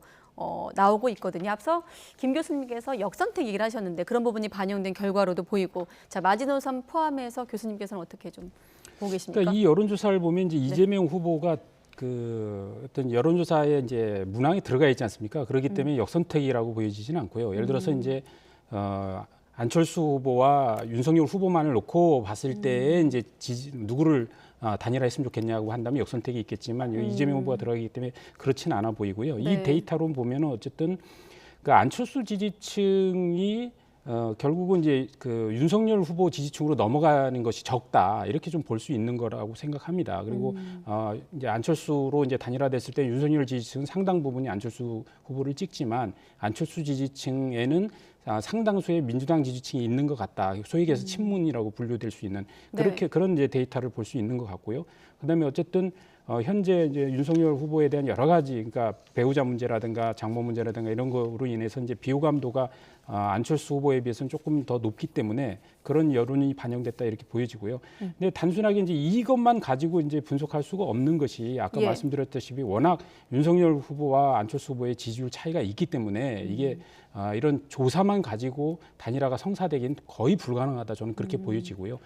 그래서 단일화 방식은 결국 이제 하게 되면 이제 단판으로 가면서 뭐 어떤 향후 공동정부 구상들로 갈 텐데 만약 간다면요. 네. 그런 면에서 뭐 DJP 당시에 내각제에 대한 이제 합의 그리고 총리와 이제 장관들을 어느 정도 분배하는 이런 이제 협상을 이제 했다고 볼 때 이번에도 뭐 안철수 후보한테 뭐 책임 총리제를 제안한다든가 아마 그렇게 갈 가능성이 좀 높아 보입니다. 네. 하지만 이게 이제 조기에 쉽게 꺼내기가 되게 어려운 것이 어쨌든 이게 합의도 쉽지 않을 뿐만 아니라 합의를 했을 때 과연 지지층이 결집할 것인가에 대한 분석도 있어야 하고 그리고 그 시점이 아까 저 시점에 얘기했지만 이게 그 어떤 투표 용지에 안철수 후보의 이름이 들어가느냐 안 들어가느냐 이것만 갖고 단순하게 볼 문제도 아니거든요. 굉장히 이건 선거공학적으로 좀 심도 있게 좀 분석해야 될 측면이 있다는 점을 말씀드리고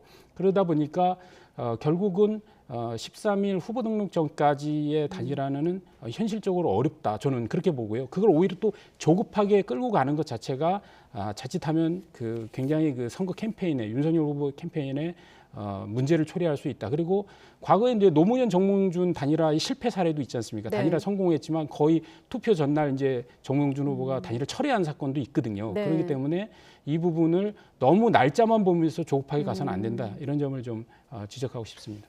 제가 한 말씀을 드리고 싶은 거는 지금 언론들이 사실상 단일화의 구도를 짜고 있어요. 그러니까 안철수와 윤석열만 이렇게 얘기를 합니다. 그러니까 야권 후보 단일화만 생각을 해요. 그런데 우리가 잘 알다시피 정치는 생물이죠. 무엇든지 다 사실 발생을 할 수가 있어요. 그래서 이런 식으로 이제 프레임을 언론이 이제 구성을 해버리면 시민들의 어떤 시각을 사실 좁혀놓는 겁니다. 마침 이 부분에 다음 질문이 이재명 후보의 단일화이기 때문에. 네. 그렇죠. 근데 이재명 되겠습니다. 후보와 네. 사실은 뭐 안철수 후보도 충분히 단일화를 할 수 있는 그런 개연성, 가능성은 남아 있기 때문에 네. 이런 언론 기관이 만약에 이런 식으로 이제 여론조사를 할 거면 같이 균등하게 해줘야 되는 거 아닌가, 그 말씀 지적하고 싶습니다. 네, 말씀하셨기 때문에 이재명 후보도 야권 내 논의 중이기 때문에 아직 얘기하긴 좀 섣부르다. 섣부르다란 말은 어떻게 좀 해석이 가능할까요? 그러니까 저는 그런 의도와 그런 시도가 지금 있다라고 생각을 추측을 해요. 네. 그런 일환이 사실은 어제 그제부터 계속해서 이제 일종의 중도 확장, 뭐 합력 보수까지 계속해서 이제 사람들을 만나지 않습니까? 네. 김종인, 뭐 이상돈, 거기다 오늘은 윤 전 장관, 성함이 지금 생각이 안 나요. 윤여준 장관. 윤여준 네. 장관이죠. 네. 이렇게 만나는 부분들은 사실상 그 어떤 지형을 넘나들면서 통합, 포용, 뭐 이런 어떤 정치를 지금 하겠다는 그런 메시지를 보내고 있는 거거든요. 네. 아까 제가 말씀드렸다시피 안철수 후보와의 어떤 통합이 만들어진다면 사실은 그런 어떤 통합 정부의 이렇게 뭐 상징적인 어떤 그런 부분을 네. 만들어내는 가장 뭐 이 마무리하는 그런 점 아닌가라는 생각을 할 수가 있어요. 그래서 저는 그런 노력도 아마 민주당 내부에서도 하고 있지 않을까. 그렇게 해서 차기 정부는 조금 더 이렇게 통합되고 뭐 이렇게 하는 그런 정부를 만들려고 하는 것이고, 그런 맥락에서 오늘 이제 윤여준 장관을 만나서도 지금 이 후보가 만약에 이제 본인이 당선이 되면 네. 뉴노멀 시대 위원회를 만들어서 그 위원장을 좀 맡아달라, 네. 뭐 이렇게 얘기를 했던 것 같아요. 그러니까 사실상 진영을 넘나드는 그런 인사 하겠다, 이런 포용과 통합의 정치 하겠다는 메시지를 지금 했기 때문에 그런 차원에서 본다면 충분히 안철수 후보와의 어떤 단일화 또는 뭐 연정 뭐 이런 건 충분히 가능하다, 저는 이렇게 봅니다. 네, 지금 화면엔 이재명 후보의 어떤 중도위원 확장, 보폭을 넓히고 있는 좀 부분이 나가고 있습니다. 이건 잠시 뒤에 여쭤보기로 하고, 앞서 지금 교수님께서 이재명 후보와 안철수 후보의 어떤 단일화, 이건 야권 단일화가 아니라 어떻게 좀 프레임을 줘야 될지 모르겠습니다만 이 부분에 대한 단일화를 좀 언급하셨거든요. 어떻게 전망하십니까? 왜냐하면 민주당도 우린 열려 있다 이런 입장이에요. 그래서 이제 안철수 후보의 지지율이 지금 뭐 10% 미만으로 떨어지다 하더라도 네. 결국은 어떤 게 양강 구도에서 어떤 후보의 손을 들어줬을 때 다른 후보가 유리해지는 상황이 된다면 네. 여전히 그 안철수 후보의 그 캐스팅 보트로서의 그 위치나든가 이제 지분은 있다고 보여지거든요. 네.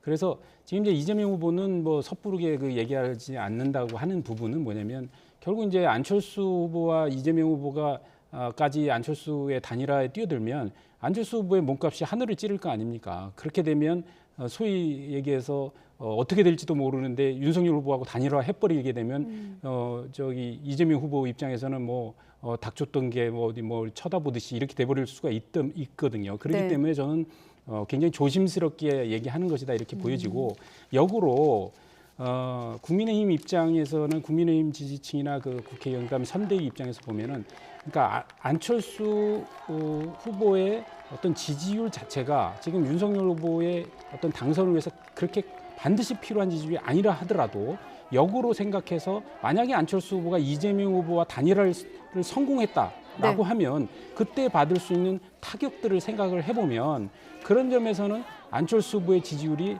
작지만 어쨌든 함께해야 된다는 지점을 또 발견할 수 있는 것이거든요. 네. 그런 점에서 어쨌든 간에 괜히 그 안철수 후보를 자극하는 발언들을 자꾸 하는 것보다는 굉장히 신중하고 조심스럽게, 그리고 후보 위주로 어떤 물밑에서 어떤 공개적인 방식보다는 조용한 어떤 그 관계의 회복과 동시에 새로운 어떤 정부를 구성한다고 했을 때의 상호간의 조건들이라든가 이런 거를 어떤 공개적인 것보다는 비공개적으로 서서히 좁혀갈 필요가 있다, 이런 점을 말씀드리고 싶습니다. 네. 일단 1차 공식 대선 후보 등록일이 2월 13일과 14일이기 때문에 우리가 말한 그 1차 마지노선을 기준으로 이른바 단일화 시계가 빨라질지 더뎌질지 아니면 멈출지 한번 지켜보도록 하겠습니다. 자, 이번엔 각 후보들의 행보를 살펴볼 텐데 먼저 이재명 후보 코로나19 위기 대응 특위 회의를 주재하면서 3차 접종자에 대한 영업시간을 제한을 완화하자 이런 방침을 밝혔거든요. 네. 지금 최근 여론조사를 보면 코로나 위기를 극복할 가장 적합한 후보가 누구냐라고 했을 때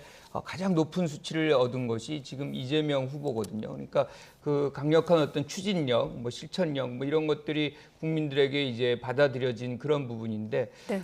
사실 오늘 뭐 계속해서 지금 코로나 얘기를 하고 있어요. 제일 중요한 거는 지금 소상공인 자영업자들을 지원하는 이것이 통과를 못 하고 있거든요. 증액이 안 되고 있어요.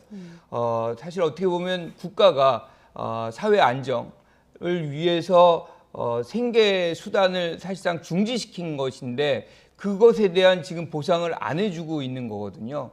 저는 이 부분에 대해서는 전적으로 이재명 후보의 어떤 주장에 동의를 합니다. 그도 뭐 예컨대 국회의원들 지금 이거 처리 안 하시고 계시는데 세비 안 나온다고 생각을 한번 해보시면 그것이 몇 달 거쳐가지고 지금 2년째 우리가 이 고통을 받고 있는데 거기 직격탄을 맞고 계신 분들은 사실 소상공인 그다음에 자영업자 분들이거든요. 그게 2년 동안 세비 없이 지냈다고 생각하면 이렇게 방치할 수 있는 건지. 예컨대 정부 이제 장관님들도 마찬가지죠. 장관 월급 없이 지금 2년 계속 일하라고 했으면 이거 견딜 수 있는 건지를 생각한다면 지금 빨리 처리를 해야 되는 것이고 네. 이 부분에 대해서는 국가 역할 반드시 필요하다 이렇게 생각합니다. 네. 앞서 교수님께서는 이 외연 확장 부분을 언급하셨기 때문에 이 교수님께 질문 드리면 윤여준 전 장관과 약간 회동 장면도 화면으로 지나가기도 했고 또 지난 주말엔 김종인 전 위원장, 어제는 또 이상돈 전 의원을 만나기도 했거든요. 예를 들면 중도 어떤 보수층의 인사들과의 만남 어떻게 좀 그러니까 이재명 후보의 어떤 외연 확장의 보폭을 넓히고 있는 부분은 어떻게 좀 평가하십니까? 그러니까 우선은 저는 뭐 잘하고 있다고는 생각합니다. 그게 네. 이미지 개선에는 도움이 되실 거예요. 근데 과연 지지율을 이제 높여나가는 데 있어서 과연 득표력이 있느냐 이런 면은 좀 다른 측면 같아요. 왜냐하면 뭐 세 분 다 뭐 어느 정도 원로이시고 특별하게 어떤 지역적 뭐 세대 뭐 어떤 계층의 어떤 특별한 지지층을 갖고 있는 분들은 아니거든요. 그런 차원에서 뭐 그 이재명 후보가 뭐 사회 원로들 특히 이제 네. 그 국민의당이나 혹은 이제 국민의힘 쪽에 있었던 이제 원로들과 이제 만나는 거는 이제 이미지상으로 보면 이제 중도 외연 확장이라는 이미지는 만들 수 있을 거라는 생각을 합니다. 하지만 그게 이제 지지율 확대로 이어질 거라고는 저는 생각하지 않고 특히 또 이 세 분과 뭐 그 미팅한 이후에 전부 다 비공개로 처리하셨더라고요. 그래서 이게 아직은 뭐 크게 뭐 선거 때 돕는 수준까지는 논의들이 진행되지 않은 거 아닌가 이런 생각이 네. 들어요. 왜냐하면 그런 논의가 전제됐다면 어느 정도 공개도 하고 나와서 또 메시지도 내면서 크게 이제 이걸 확대했을 텐데 그렇지 않은 걸 봐서는 그렇다고 생각하고 네. 뭐 이런 행보를 뭐 윤석열 후보도 적극적으로 해야 된다고 생각합니다. 알겠습니다. 후보 차원에서는 이렇게 외연 확장 행보에 나서고 있다면 캠프 차원에서는 지금 지지율 반등을 위해서 이를테면 부동층 호수 전략에 집중하고 있습니다. 최근에 좀 지지율 여론조사 결과를 보면 한 15에서 20% 정도가 부동층으로 파악되고 있는데 좀 포괄적인 질문 한번 드려볼게요. 정권 교체는 바라지만 윤석열은 아니고 정권 연장은 바라지만 이재명은 아닌 그런 부동층을 말하는 것 같지 않습니까? 이런 측면을 양 후보에서 좀 어떻게 해석해야 될지 일단 이재명 후보 입장에서 좀 질문 드리면요. 그러니까 이재명 후보 입장에서는 제일 먼저 이제 같이 흡수를 해야 되는 거는 문재인 정부를 지지하지만 사실은 이재명 후보를 지금 유보하고 있는 층들을 빨리 흡수해야 되는 거거든요. 친문 부동층? 그렇죠. 이렇게 네. 이제 우리가 이제 이름을 부를 수도 있고 또 한 가지는 뭐냐면 호남의 어떤 유권자들이 아직 극하게 이제 최고 지점으로 결속이 아직 안 됐다는 네. 거거든요. 통상 이 시점이면 거의 70%에 가까운 민주당 후보들은 봤는데 지금 60% 정도거든요. 만약에 이게 호남표가 결집이 된다 그러면 그게 수도권에 영향을 주고 지금 우리가 얘기하는 뭐 40% 바로 뚫을 수 있는 그런 부분이 있거든요. 그래서 지금 이재명 후보 측에서 노력을 해야 되는 부분은 2030이라는 어떤 젊은 층의 어떤 세대들에 대한 접근과 더불어서 호남에 적극적인 구애를 해야 되는 그런 측면인 것이고 그래서 오늘 이제 이낙연 전 후보가 총괄 선대위원장으로 지금 역할을 하기로 했잖아요. 네. 이거는 굉장히 좋은 사인이 될 겁니다. 그래서 아마 호남을 굉장히 적극적으로 이제 다니면서 사실상 이제 표를 끌어모으는 그런 역할을 할 것이고 또 네. 중도층에 굉장히 호소력이 있는 분이잖아요. 이런 부분들이 우리가 좀 전에 얘기했던 뭐 김종인, 뭐 이상돈 그분들과의 어떤 관계랑 연결이 되면서 중도층의 외연과 호남 뭐 이런 쪽에서 뭔가 이렇게 효과가 발휘된다면 지금 이 후보가 겪고 있는 약간의 어려움들이 사실상 극복이 될 수 있겠다. 저는 이렇게 봅니다. 우선 이제 그 이재명 후보 같은 경우는 지금 이재명이 민주당이다 이러면서 그 결국 이제 문재인 정부의 이제 차별화를 시도했지 않습니까? 그래서 네. 부동산 정책에 대해서도 사과하고 그다음에 조국을 일방적으로 옹호한 민주당의 그동안 모습에 대해서 여러 번 이제 사과를 해서 사실 그 부분에 대한 어느 정도의 성과는 이루어진 것 같습니다. 그런데 근본적으로 30% 박스권을 넘어서지 못하는 게 결국 후보의 저는 문제라고 봐요. 그 후보의 인성의 문제, 자질의 문제, 그다음에 의욕 이런 것들을 돌파를 못했기 때문에 저는 이제 그 이상의 그러니까 문재인 대통령이 갖고 있는 지지율조차도 확보하지 못했다 이런 생각이 들고 그래서 그 문제를 벗어나지 않고서는 넘어서기 힘들 것이다. 그러면 과거 그 지금 현재 지금 뭐 그 이제 김혜경 씨의 뭐 어떤 사적 그 공무원에 대한 이용이라든가 여러 가지 네. 문제가 다시 문제 불거졌는데 이런 문제들과 대해서도 계속 일방적으로 옹호하는 형식으로 지금 모든 선대가 대응을 하고 있거든요.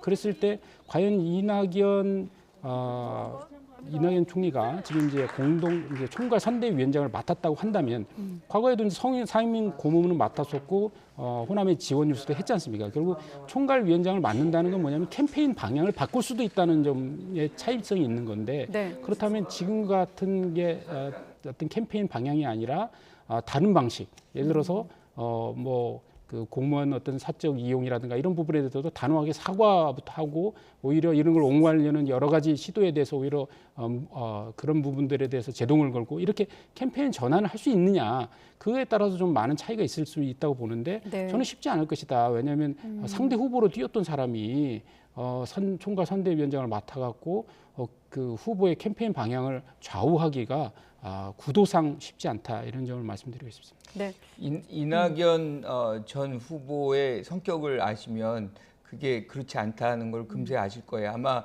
내일 아침부터 이제 회의를 할 텐데 굉장히 강력한 장악력으로 아마 선거를 진두지휘할 가능성이 있고 저는 이런 부분에서 이 민주당의 어떤 전열이 다시 한번 이제 가다듬어질 거라고 저는 생각을 하거든요. 그래서 네. 뭐 여러 가지로 문제점이 없는 건 아니지만 그리고 아까 주신 부분에서 지지율이 지금 뭐 낮다, 갇혀 있다 뭐 이렇게 얘기를 하는데 지금 우리가 과거의 민주당 후보들에 비해서는 이게 낮은 지금 지지율이 아니에요. 굉장히 높은 층을 지금 유지하고 있습니다. 그러니까 과거 노무현 뭐 등등의 어떤 후보들이 가졌던 이 시점에서의 이제 지지율보다도 높은 수치이기 때문에 절대 그것을 지금 뭐 나쁜 상황이다라고 평가하시는 거는 동의하기 좀 어려운 거죠. 네, 알겠습니다.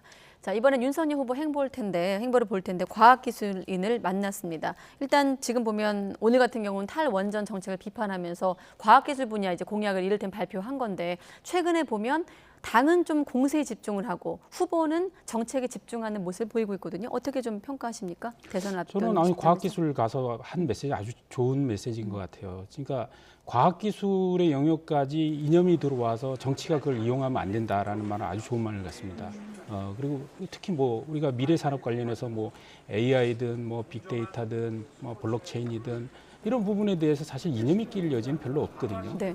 그러듯이 사실 이 원전 정책과 관련해서 과도하게 양 당이 이게 맞서는 측면이 있어요. 근데 원전도 어쩔 수 없이 필요하게 우리가 이용하고 있는 겁니다. 그리고 그 위험 요소도 우리가 다 알고 있는 것이고 그걸 막기 위해서 또 다른 원전에 대한 새로운 기술 그리고 폐기물에 대한 처리 기술도 계속 고도로 발전시켜야 하는 것이고요.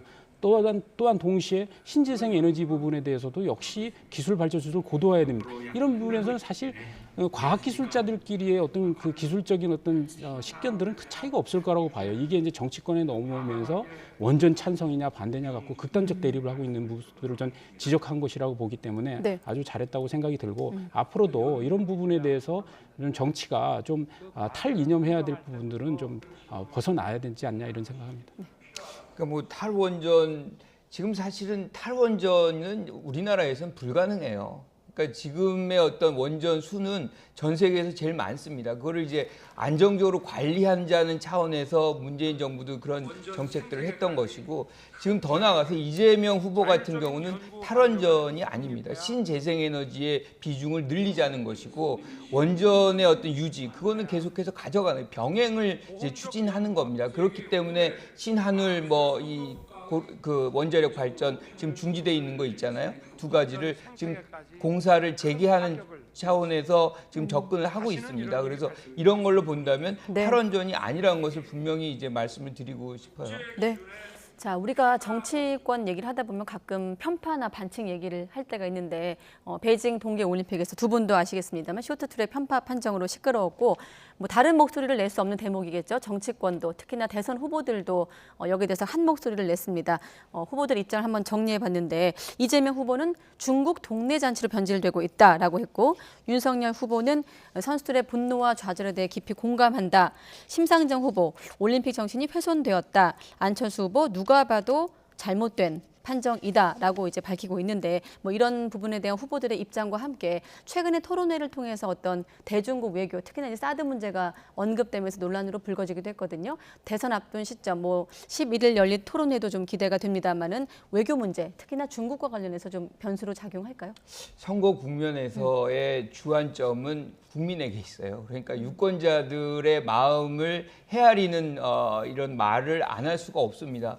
지금 사실 중국이 하고 있는 이런 행태는 상당히 부정적이에요. 그러니까 지금 우리가 봤지만 굉장히 불공정하다라고 생각할 정도의 어떤 일들이 굉장히 많이 벌어지고 있습니다. 며칠 전에는 한복을 입고 있고 뭐 그런 부분들이 우리의 어떤 문화적인 침탈, 네. 문화적인 패권주의 뭐 이런 것들을 지금 얘기하고 있는 거나 마찬가지잖아요. 이럴 때 후보들이 이 부분에 대해서 지적을 안 한다. 라고 얘기하면 그거 자체가 아마 뉴스가 될 겁니다. 그래서 네. 너도 나도 이제 이런 얘기들을 하고 있는데 사실은 지금 중국의 입장이 여기에서 뭐 반발을 하거나 뭔가 우리에게 또 공격적인 연사를 할 상황은 아니에요. 지금 그들은 축제를 하고 있기 때문에 이것을 어떻게 하면 잘 끝내야만 하는 그런 과제가 있기 때문에 우리가 이런 보이스를 낸다고 해도 뭐 적극적으로 대응하거나 이렇게 하지는 않을 것 같습니다. 그리고 뭐 이런 걸 다 떠나서 우리도 이제 중국에 대해서 뭐 중국뿐만 아니라 다른 나라도 마찬가지. 우리가 해야 될 말들은 우리가 국민들이 원하는 말들은 정치인들이 좀 더 적극적으로 해주는 그런 것도 필요하다. 저는 이렇게 생각합니다. 네. 그 지난 TV 토론에서 이제 그 산불 정책에 대한 이제 논쟁이 있었습니다. 네. 그래서 이제 산불 정책이라는 게 결국 중국을 향해서 문재인 정부가 사드 배치하지 않겠다, 그다음 미사일 방어 체제 안 하겠다, 그다음에 한미일 군사 동맹 안 하겠다, 뭐 이렇게 약속을 한 것들에 대해서 이제 윤석열 후보가 물었던 것이고, 그다음에 안철수 후보도 이거에 대해서 물었죠. 그거에 대해서 이제 이재명 후보는 그 산불 정책이 아니라 정부의 입장이다 이런 식으로 말을 돌렸는데, 네.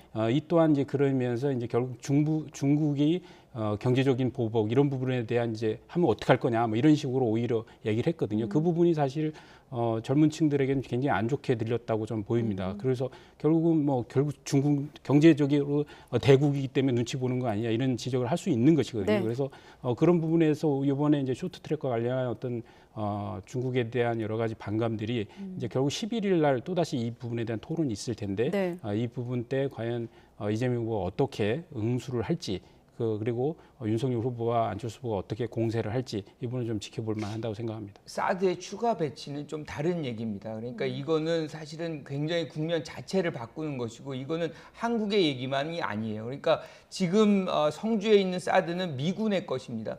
지금 윤석열 후보가 추가 배치하자는 것은 추가가 아니죠. 한국군의 사드를 놓자는 거거든요. 그것이 북한을 지향한다고 하지만 많은 사람들, 특히나 이제 중국의 입장에선 그것이 그들을 향한다라고 생각하고 미국이 그거를 활용한다고 생각하기 때문에 그때 그런 어떤 보복 같은 것들이 있거든요. 지금 그 시기의 보복은 사실은 공식적인 보복도 아니었어요. 그럼에도 불구하고 상당한 피해를 봤습니다. 왜냐하면 우리가 한 25% 무역이 중국에 의존돼 있어요.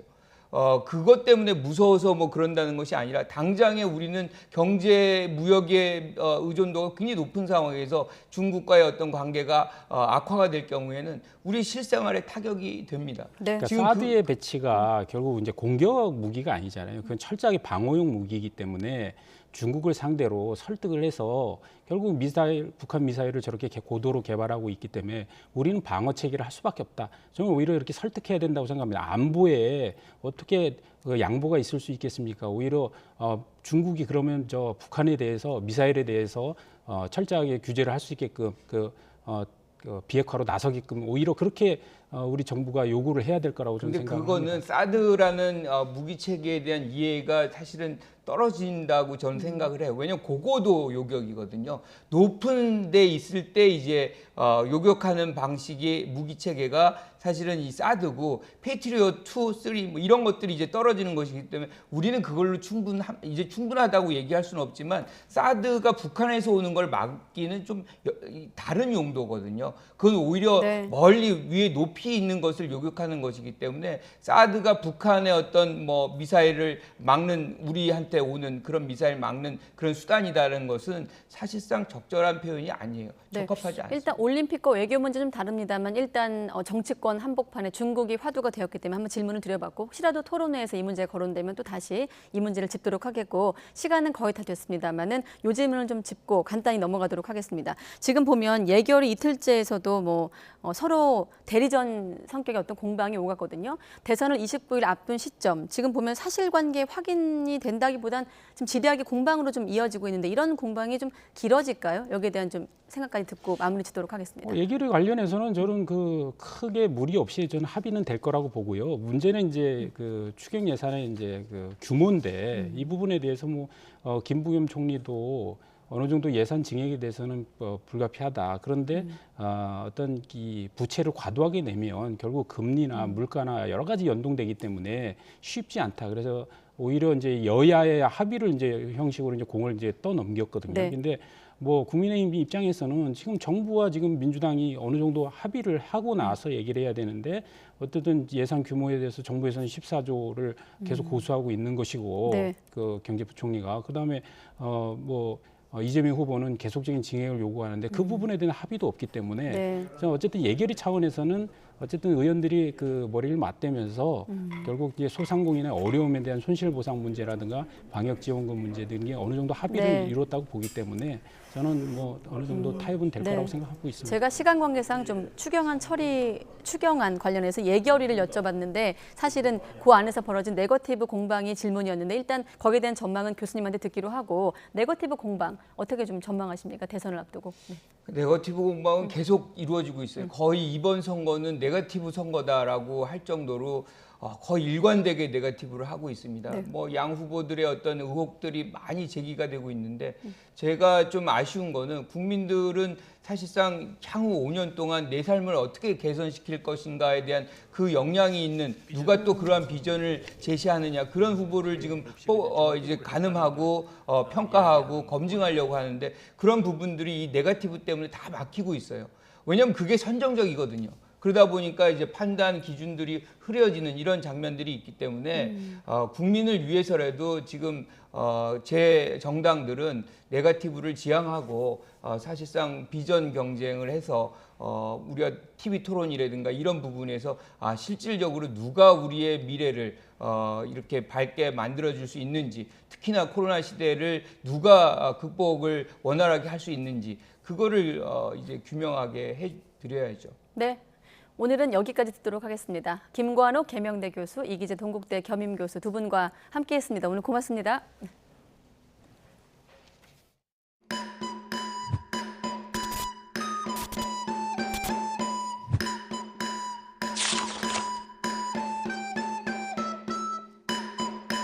네, 안녕하십니까. 배우 조진웅입니다. 배우님이 실패하시고 그 의견 따위에 대해 제 생각이 필요합니까? 저는 그렇게 생각하지 않습니다. 이런 거는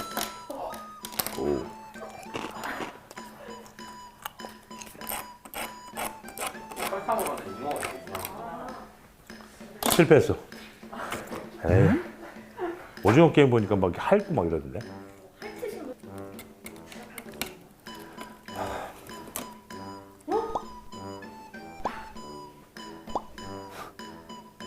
실패했어. 야, 이건 그렇게 진짜 실패했어.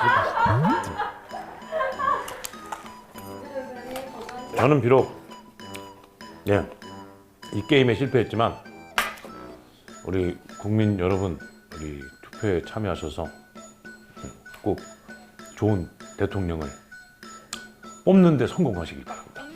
투표하는 사람과 말도 섞지 마세요. Vote for 꽃피는 봄. Vote for Korea.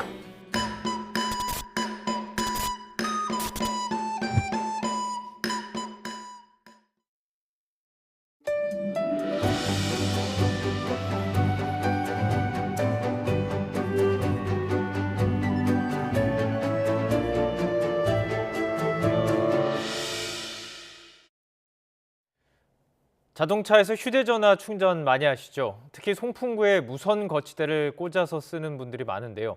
히터의 뜨거운 바람이 충전 효율을 떨어뜨리고 핸드폰 배터리 수명까지 영향을 줄 수 있습니다. 강정규 기자가 취재했습니다. 운전 중 내비게이션을 보며 충전도 할 수 있는 차량용 거치대. 유리창이나 대시보드에 흡착해서 쓰기도 하지만 보통 송풍구에 꽂아놓는 경우가 많습니다. 그런데 겨울철 히터를 틀면 충전 시간이 최대 2.8배 길어지는 걸로 나타났습니다. 한국소비자원이 시중에 유통되는 차량용 무선 충전 거치대 10개 제품의 성능을 시험해본 결과입니다. 섭씨 20도일 때는 모든 제품이 2시간여 만에 방전 상태에서 완전히 충전됐는데 30도로 높아지면 4시간 이상 소요됐고 일부 제품은 6시간 넘게 걸렸습니다. 겨울철에는 대시보드에 설치하여 사용하거나 히터 바람을 아래로 조절하는 등 온도가 낮은 환경에서 사용하시는 것을 추천합니다. 이런 현상이 나타나는 이유, 거치대만의 문제는 아니라는 게 소비자원의 설명입니다.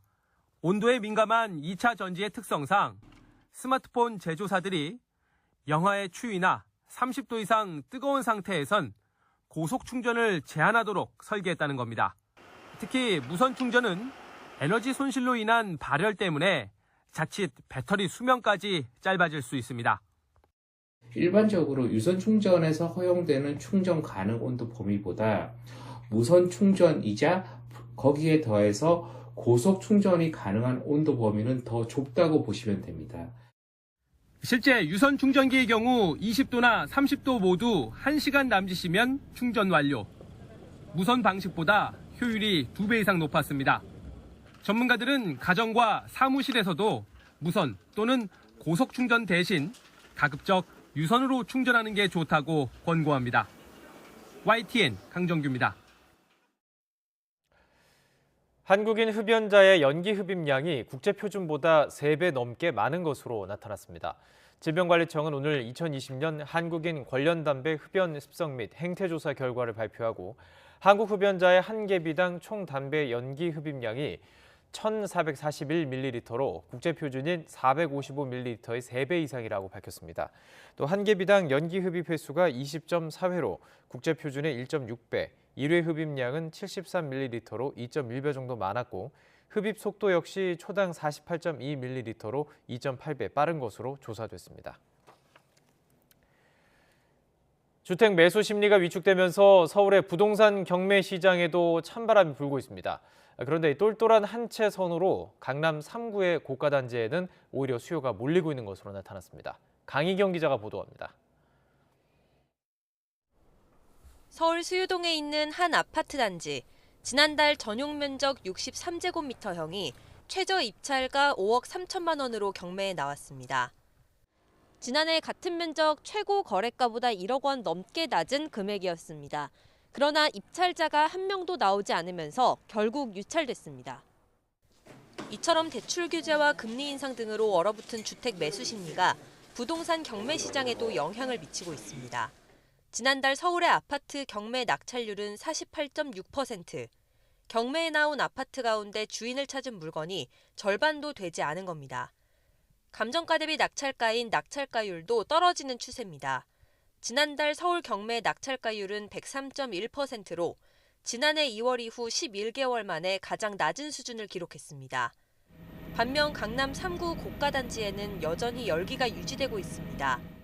똘똘한 한 채를 찾는 수요가 몰리면서 110%가 넘는 낙찰가율을 유지한 겁니다. 실제 서울 방배동의 244제곱미터형 아파트는 법원이 평가한 감정가 14억 8천만 원을 훌쩍 뛰어넘는 18억 6천만 원에 낙찰됐고 방이동의 153제곱미터짜리 아파트도 감정가에서 5억 원 웃돈을 얹어 낙찰됐습니다. 대출이 금지된 15억 원 초과 아파트가 대부분이라 현금 부자들의 관심이 특히 몰리는 것으로 분석됩니다. 워낙 고가 아파트가 많다 보니까 사실 그 대출을 받을 수 있는 그런 지역은 아니라고 볼 수가 있는데요. 대출을 받지 않아도 되는, 즉 현금 여력이 이제 충분하신 분들이 이 똘똘한 한 채에 대한 선호 현상으로 계속되는 부동산 거래 절벽 속 서울에서 나타나고 있는 강북과 강남의 부동산 양극화 현상이 경매 시장에서도 나타나는 모습입니다. YTN 강희경입니다. 새해 추경의 증액 여부를 두고 정치권과 홍남기 부총리가 매일같이 갈등을 빚고 있습니다.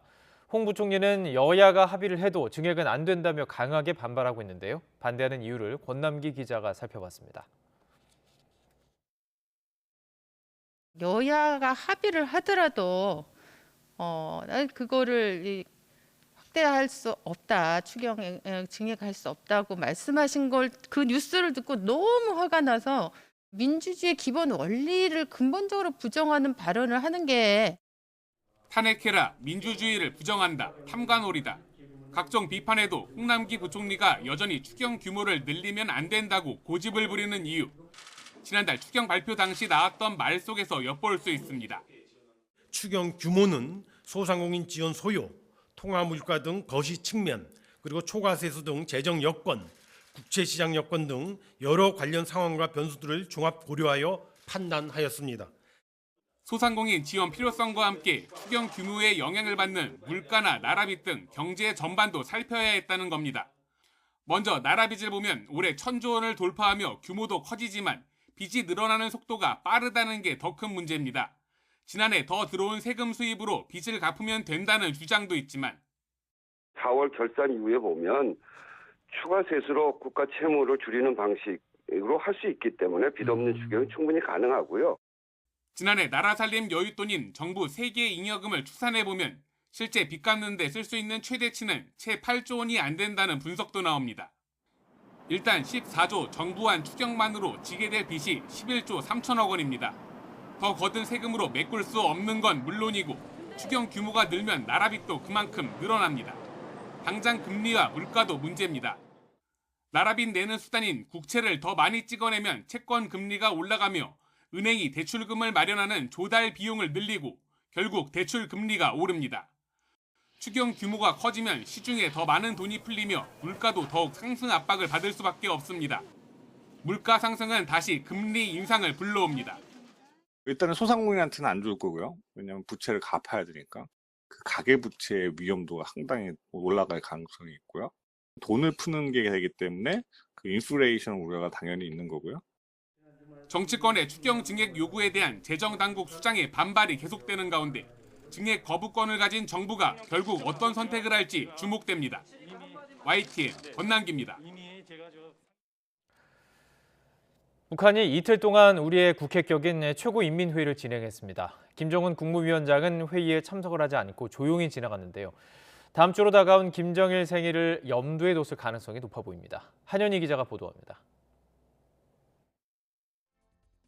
코로나19 방역을 위해 문을 걸어 잠근 북한. 오미크론 변이의 세계적인 확산 속에 방역 고삐를 더 바짝 조이고 있습니다.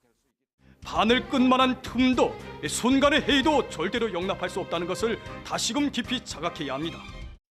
우리의 정기국회격인 최고인민회의에서도 코로나19 대응 예산을 33.3%나 늘리며 코로나 방역 사업이 국가 사업의 제1순위라는 점을 분명히 했습니다. 또 국방비는 지난해와 같은 수준인 총액의 15.9%로 유지하며 무기 개발 기조를 이어나가겠다는 뜻도 내비쳤습니다.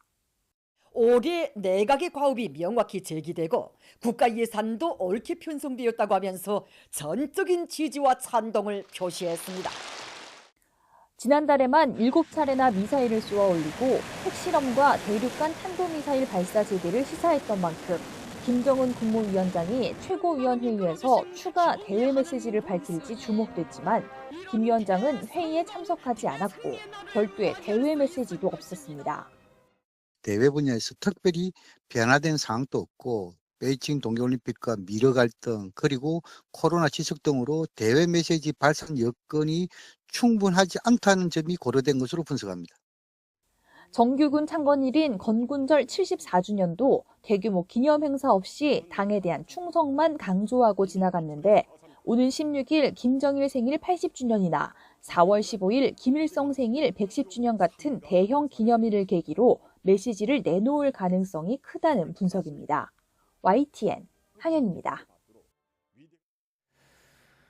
북한이 북중 국경 인근인 자강도 회중리에서 또 ICBM 대륙간 탄도미사일 기지를 운용 중인 모습이 포착돼 군이 감시에 나섰습니다. 미군은 공중급유훈련과 북한 타격용 무기, 미 공군 참모총장의 담화를 공개하면서 북한에 경고 메시지를 보냈습니다. 보도에 이승윤 기자입니다. 미국 싱크탱크인 전략국제문제연구소가 북한이 자강도 화평군에서 운용 중인 ICBM 대륙간 탄도미사일 기지라며 공개한 위성 사진입니다. 북중 국경에서 25km 떨어진 곳으로 여의도 면적의 2배가 넘는 6제곱킬로미터 면적을 차지하고 있지만 ICBM이 배치된 징후는 아직 없습니다. 연구소는 단기에 ICBM을 배치할 수 없을 경우 대신 IRBM, 중거리 탄도미사일이 배치될 것으로 예상했습니다. 또 이 기지가 운영, 유지되고 있고 인프라 개발도 진행 중이라고 분석했습니다. 북한이 중장거리 미사일의 실전 배치를 앞두고 조성한 것으로 풀이되는데 군은 평소 예의주시하던 북한 내 주요 시설 중 하나라고 밝혔습니다. 해당 지역의 동향과 활동에 대해서는 한미 정보당국이 긴밀한 공조하에 관련 동향에 대해서 면밀히 추적 감시하고 있습니다.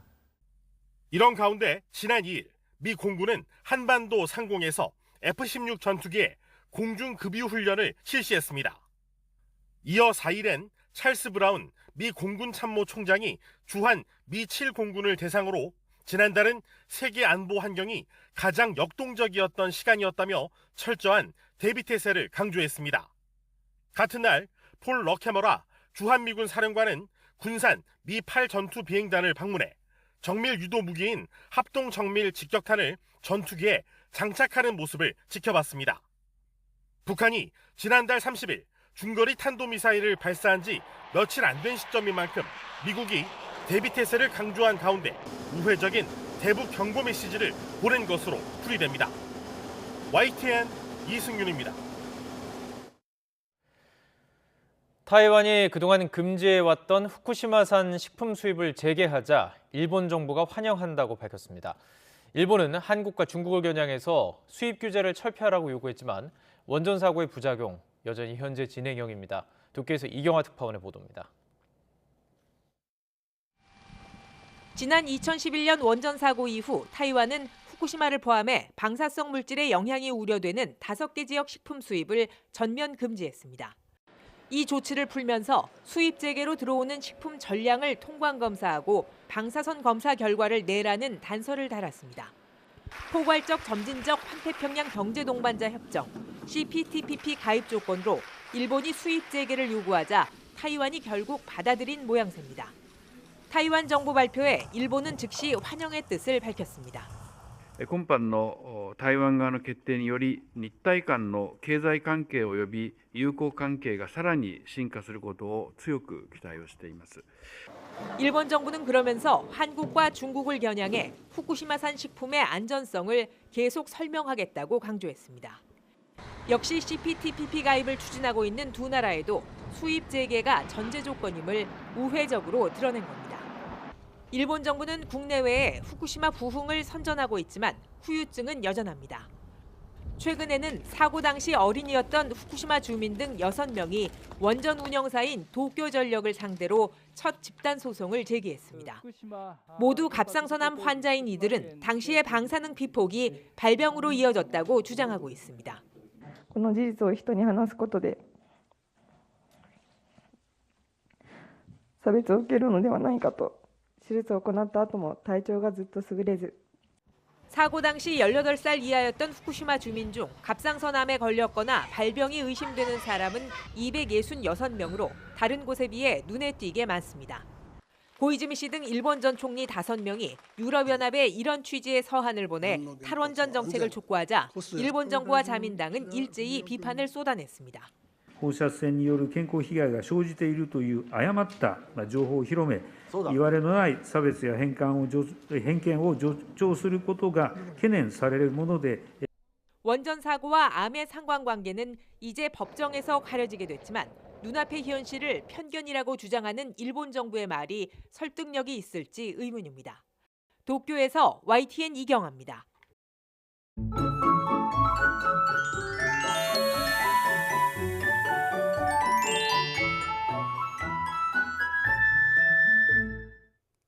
일주일 정도 이어진 추위가 풀리고 오늘은 공기가 한결 부드러워졌습니다. 내일도 오늘만큼 기온이 오를 것으로 보이는데 우선 내일 서울 아침 기온이 영하 4도로 아침에는 오늘과 비슷한 정도의 추위가 이어지겠고 낮 기온은 6도로 오늘과 비슷해 예년보다 온화하겠습니다. 내일도 대체로 맑은 하늘이 함께 하겠습니다. 다만 서울과 동쪽 지방을 중심으로 건조특보가 계속되는 가운데 건조함이 더욱 심해지겠습니다. 불이 날 가능성이 매우 높은 만큼 각별히 주의해 주시기 바랍니다. 또 경기 남부와 충남은 종일 공기가 탁하겠고 서울과 인천, 충북에도 오전 한때 미세먼지 농도가 짙게 나타나겠습니다. 내일 아침 기온 오늘과 비슷하겠습니다. 서울 영하 4도, 대전 영하 5도, 광주 영하 3도, 부산 2도로 예상됩니다. 낮 기온은 오늘과 비슷하거나 조금 높겠습니다. 서울 6도, 대전 9도, 광주 10도, 부산 11도로 예상됩니다. 주 후반으로 갈수록 기온이 점점 더 오를 전망입니다. 날씨 정보였습니다. 이상으로 YTN 뉴스나이트 마치겠습니다. 함께해 주신 여러분 고맙습니다.